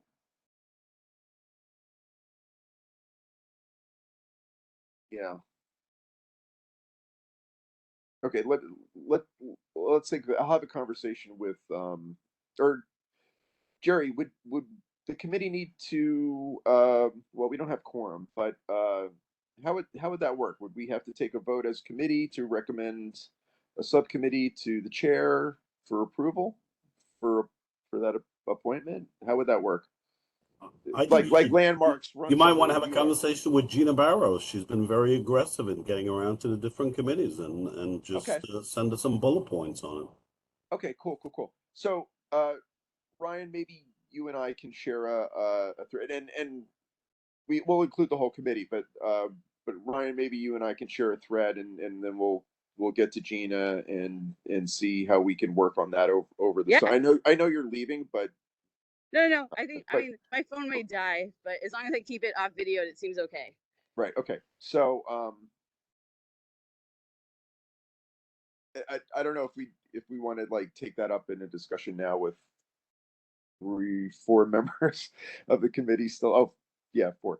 So, but we can, if anybody has another suggestion. I know Paul has intimated that he wanted to weigh in on district needs. Maybe I'll recognize Paul if he wants to say anything.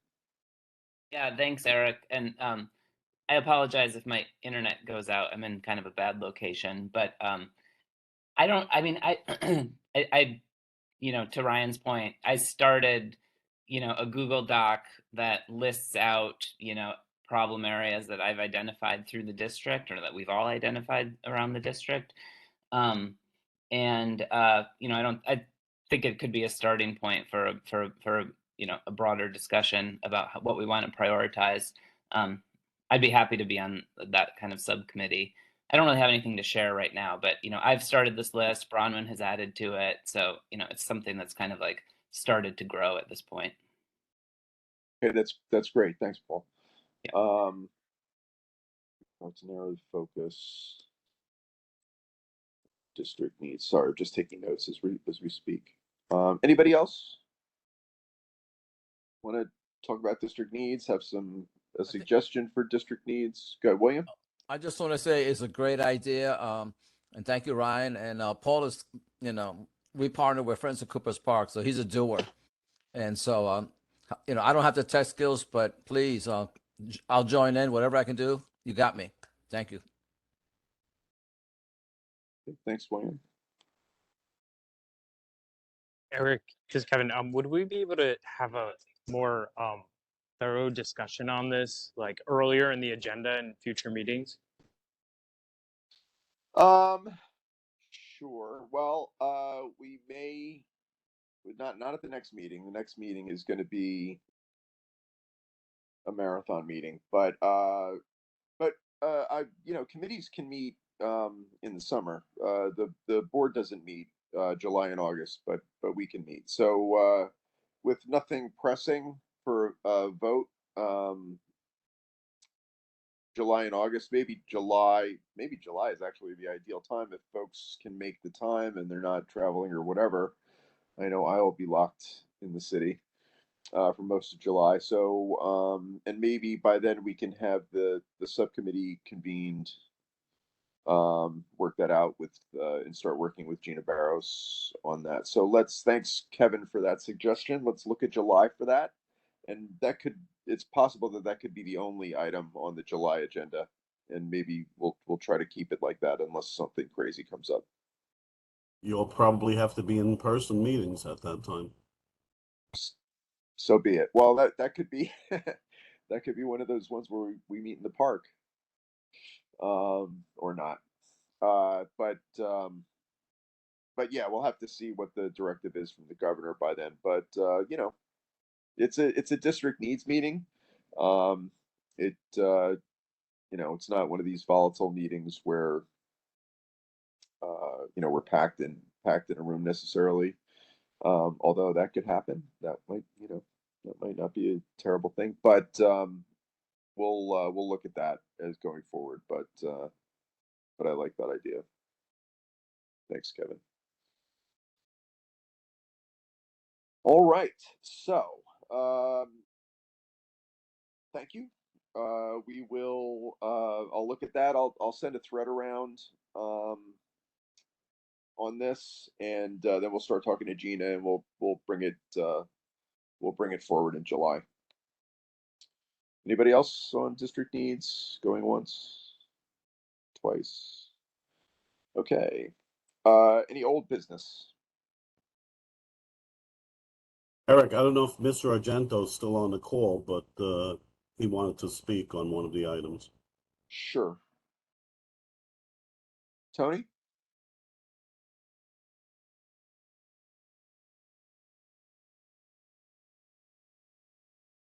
Tony, can you hear us? I'll try to recognize him again, but does anybody have old business? I think he just muted himself. Oh yeah. Yeah. Okay. There we go. Well, I just, I'm just concerned because we had a couple of people that wanted to speak about the bicycle lanes on Monitor and Kingsland. We didn't get an opportunity to talk, to show, to give our opinion. I asked several times for the public, Tony. I'm Yeah, sorry you I didn't hear it. understand, but it was so confusing. But I not only but several other people wanted to speak. Unfortunately, they're not on anymore. But we'd like to have the DOT reach out. There's 17 businesses on Kingsland and Monitor, and not one business has been, as the DOT has not reached out to one business. This is I consider this outrageous, as a business based in Greenpoint, Brooklyn, that the DOT doesn't reach out to us. I mean, who this is ridiculous. You know, as a major taxpayer in the neighborhood, there's no reach out to us. They just want to impose stuff without even asking us. All right, because you know we have certain suggestions where we can make these bicycle lanes safely, but there's no reach out to us. We have certain ideas, but nobody's asked us.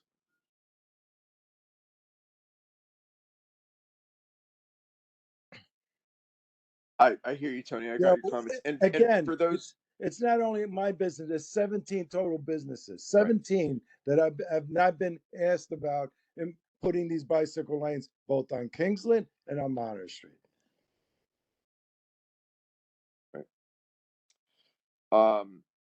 Tony, what I'll say is for those people that wanted to speak but didn't, I'll be holding the record open until next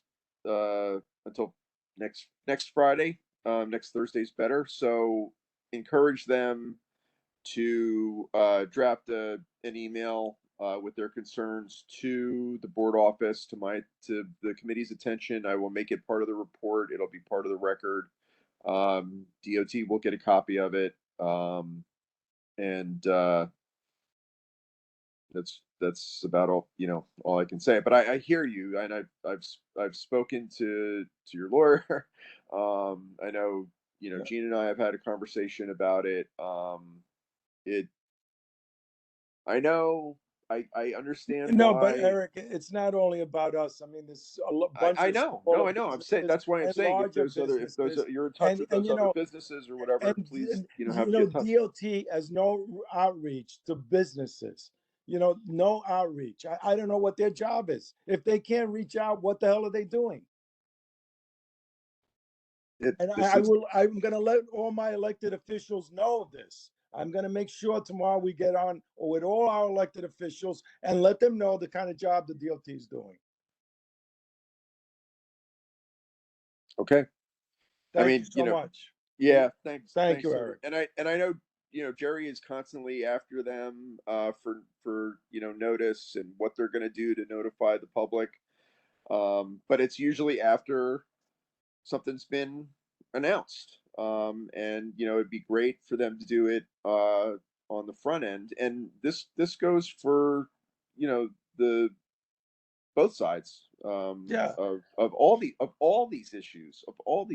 It's Yeah. always we get the plan, and then but it just kind of generates from DOT. Sometimes it comes from the public, and when that happens, it's coming from the public. But a lot of times, we get it top down and without any input. So anyway, just thank you, Tony. I'm glad you got a chance to speak. I appreciate it, Eric. I Okay, appreciate and it. do have folks send emails into to the board office. We'll work on it first thing tomorrow. Thank you. Okay. And thank you. Good night. Thank you for the opportunity to speak. Sure. Thank Good night, Tony. And just for the record, we have I have to comb through my email, but we have gotten a number of emails supporting different projects in the neighborhood, open streets and stuff like that. So I'll try to make those part of the record too. But they're on record in the board office because they've been forwarded from them. Okay, so we covered old business. Did anyone committee have new business?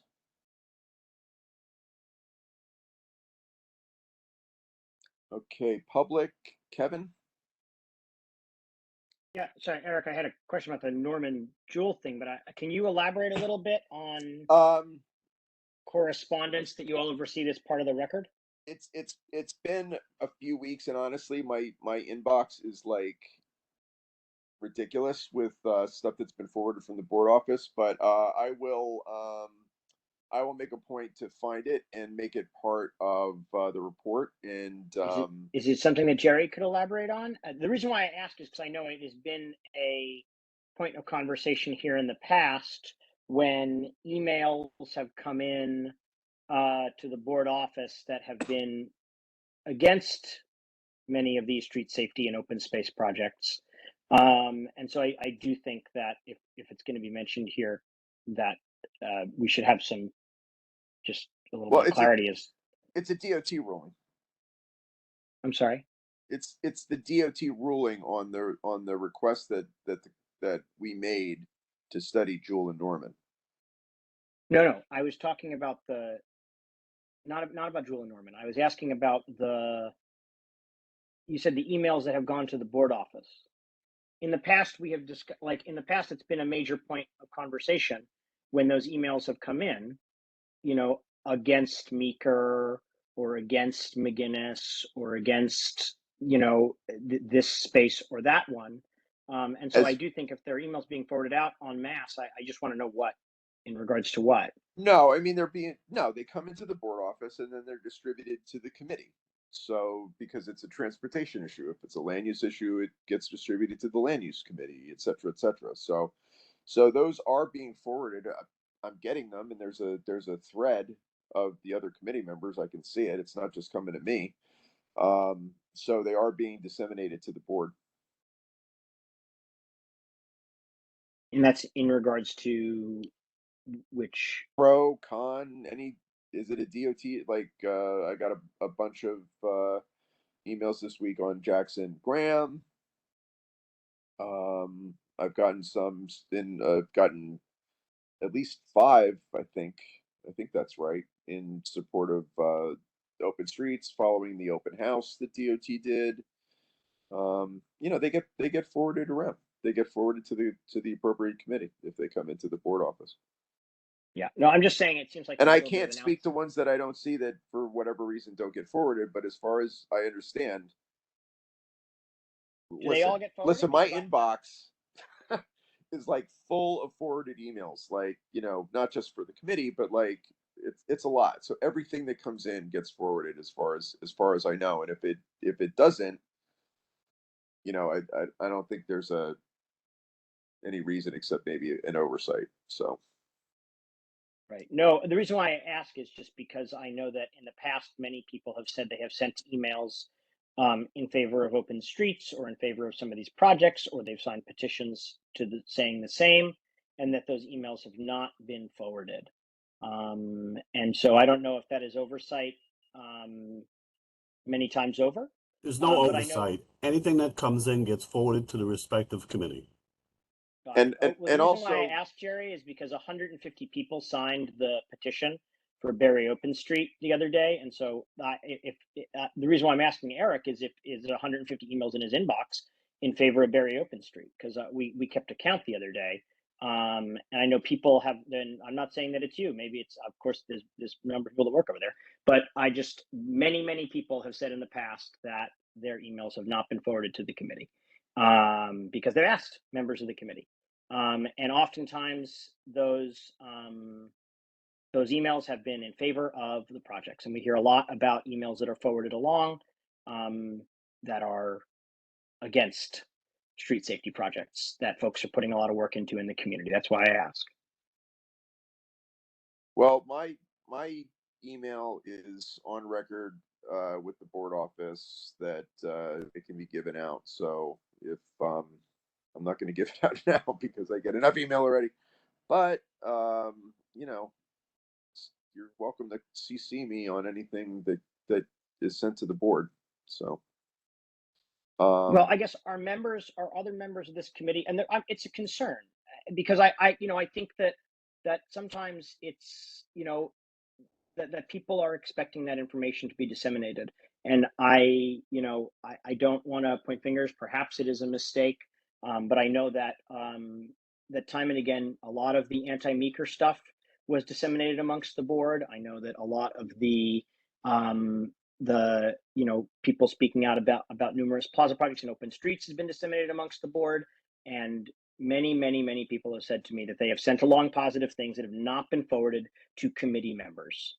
And so I think it is creating perhaps when we have these conversations about stakeholders and taxpayers and people that are in favor or against particular things, I just think that sometimes maybe the board is not getting the fullest picture of where people are at. Whether that is 17 business owners or folks sending petitions or whatever it may be. I think that we should have a more accurate picture of that, so I don't know. I mean, I don't know if any other committee members want to weigh in on this about forwarded emails that they have gotten, but Eric, there should be 150 emails in your inbox about open streets. Or Jerry, there should be 150 emails in your inbox about Berry Open Street, because we kept a count, because we've heard this time and time and time and time again. We haven't received them. Whatever comes in goes to committee, and the person that sends it gets a response from us saying that it's going to the committee. So if these people have not gotten a response from us saying it's gone to committee, then we have not received it. But sometimes I get CC'd on things that are sent to the board and I don't get it as a committee member. So I know they've been sent to the board and I know they're not being disseminated. Not on purpose. I'm sure it's accidental. I bet those emails become, as Eric can testify, very overwhelming because of the external message, all of the things. It's very easy to, when some of the petition sites are spamming with 20 the same thing, it's a difficult thing to follow. But I definitely, even just as last week, was CC'd on an email that never came through. So I feel like we all make mistakes, and to claim that the office is perfect and every email gets properly forwarded is impossible, because it is impossible. Okay. I'm gonna thank you, Ryan. Kevin, thank you. I'm gonna recognize Kevin Costa, then Paul Kelterborn, and just let me Kevin, and then Kevin Costa, please. Kevin? Hi, thanks, Eric. Okay. Yeah, I just wanted to also affirm that it is a concern if, certain voices are being heard over others, and I too am wondering what happened to those.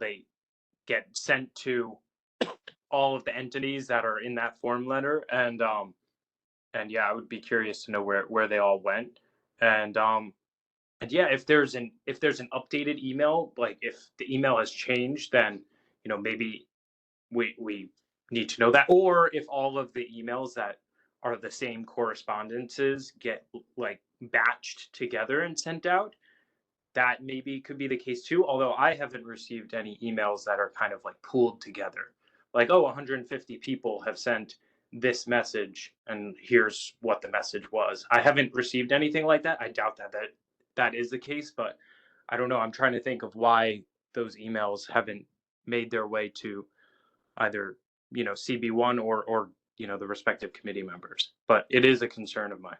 Yeah, I mean, I haven't gotten 150, but I've gotten quite a few following the Berry Street open house. I did get quite a few. Can't give you a count right now, but like Ryan said, they come through. If it was, I don't know how the petition was done. I don't know if it was just, I don't know how it was done, but yeah, sometimes they always come through with external or whatever. That's just a do it thing. I don't know. I mean, what I was going to say before is that if they want to go to their sent box and screenshot it or whatever, and then re-forward that to the board, I hate to make them do an extra step once they've done it already, but if this is a concern, that's what you got to do. You got to look at your sent box, prove that it's in the sent box. I know this sounds crazy, and then send it. And then if there's an issue, we can take it up in the future, with whatever's not happening, and then they go forward. But Kevin, I actually like your idea of grouping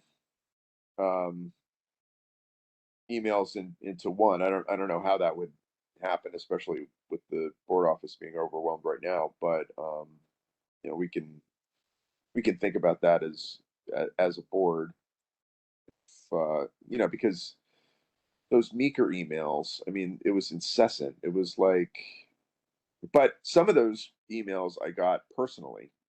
So a lot of folks either asked for my email through the board office and sent it to me personally, or they sent it to the board office. And I've gotten not on Berry, but I've gotten other emails directly. But the board is typically copied on it. But that's another issue. Paul, you took your hand down. I don't know if you still wanted to say something. Yeah, no, I don't want to pile on. I was just going to say similar things to Kevin. All right, but Can I just, Eric, sorry, quickly say that that DOT OpenStreet thing was on the 14th. So I just went back to look through my emails and I didn't get a single email of support for the OpenStreets since the 14th. definitely seen the committee copied on it. I'll go back through it. I'll put it in the report that the emails that we've received. I've received one against. And sorry, real quick, you mentioned Do It, the external flag. Is there some way that maybe it's getting caught up in like Do It's firewall? It could be. How would we go about like checking that, kind of putting in a tech ticket with Do It or OTI, whatever they call it? Yeah. Jerry, maybe I'll email Joanna and maybe she can follow up to see if Do It has a like a spam catch for petitions or something. The one IT person that's been assigned to all the community boards quit Do It, and they have yet to replace the person. Great. Perfect. All right. Well, I'll keep an eye on this. Committee, you're welcome to email me or text me directly or whatever to follow up on it, and maybe we'll add this to the summer work list, because hopefully they'll replace that person, and maybe we can just send an email to Do It for an explanation of how their spam triggers work. Eric, I guess my primary concern is yes, it's about the email, the number, how the emails are being filtered, but also perhaps my larger concern is that, based on what the committee is saying, the emails that are getting through are negative emails about street safety projects and not positive emails, which that is not based on a person, keeping their job or quitting their job. That is not based on a spam wall. That is hundreds of signals against Meeker coming through and a negligible of emails in favor of open streets, or in favor of whatever projects are going on that people are doing in the neighborhood. So what it means is that the board itself, and you included, are not getting an accurate picture of people feel in the neighborhood about this work, which obviously colors your decision-making process when it comes to voting and deciding on these types of things. It's a big concern to me to hear that hundreds of anti-Meeker emails got through, but that 5 out of several hundred emails that have been sent on Berry made it just to you and not to the committee. Like that's much more concerning to me than anything about the program that's being used or whatever. Like as a community member, like that's deeply concerning. And as I said, a lot of them email me directly. No, but the Meeker email was a change.org petition that came automatically. You didn't, 600 people did not automatically or directly email the board. No, I didn't. They had it sent directly. They had it sent. It's an auto send off of those platforms. Kevin, I hear you. I share your concern. We will follow up. Well, I don't know that you do, Eric, because it's a basic transparency issue of the board. That's it. You're gonna question my integrity here? Like, no. I'm not questioning your integrity. No, I'm not questioning your integrity. You're done. William, next. I think this is something that we need to bring up in a special committee once you get to approval. Because I can testify, I just went through I didn't see a single Meeker Avenue that was positive or all negative.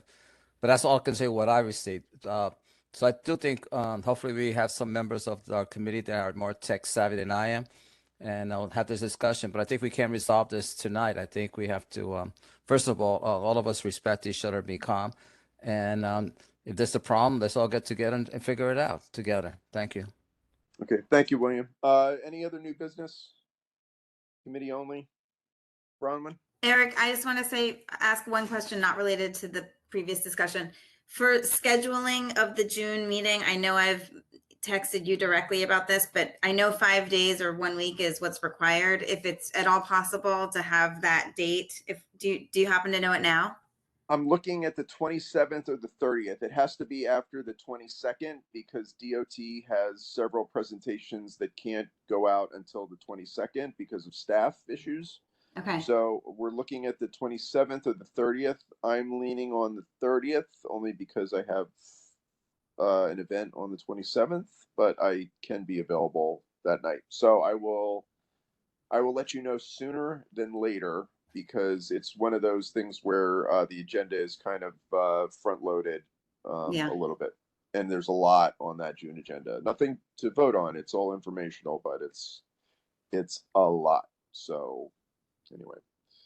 So okay, that's helpful already. I really appreciate the info. And your emails are not going unnoticed. I would love to schedule and like let the committee know like all the dates for the future. I will try my hardest to let you know what's happening in the fall, at least for September, October, November, December.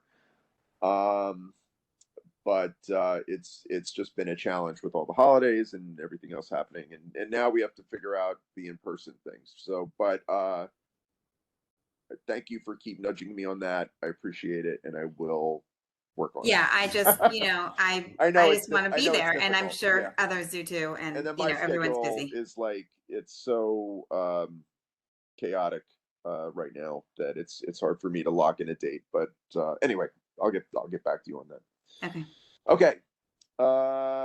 With that, Eric, have they given you a date for the bridge meeting yet? They have not. No. They have not. We're looking at the 6th. I want to say the 16th. But I put that back on Ron. I'll follow up with Rhonda this week just to see where they're at. But I think we're looking at June 16th. That's what I'm thinking. That was the last date that I think we were talking about. And just for the committee to know, so the Bridges program was supposed to have a meet. They did have a meeting today with Queens Board 5. It got a little twisted because we were trying to do it in one meeting, but the time with the other stuff that we needed to talk about didn't work out. So they had that meeting today. It started at 6 that I was hoping to jump on, but I couldn't.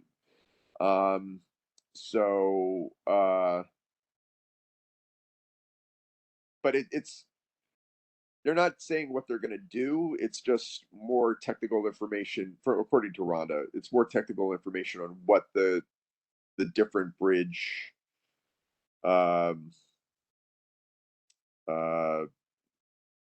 ideas are, whether it's a fixed bridge, a swing bridge, et cetera, et cetera. So that's what Jerry's talking about. Folks from the committee will remember when they came to the full board to present, and then they came to us, and we said absolutely no bridge on Maspeth, temporary bridge across Maspeth into Queens, and we're still gonna make sure that they never do that ever. But keep posted because you will get notice on that meeting if it does happen on the 16th or later. But it's just it's not a we're going to do this meeting. It's a these are the options meeting. So just want to make that clear. All right, and with that, I will take a motion to adjourn with the 4 board members that are still here. I second it. Second. All right. Good night, everybody. Thank you, everybody. Thanks, Thanks, Eric. Eric. Thanks, everybody.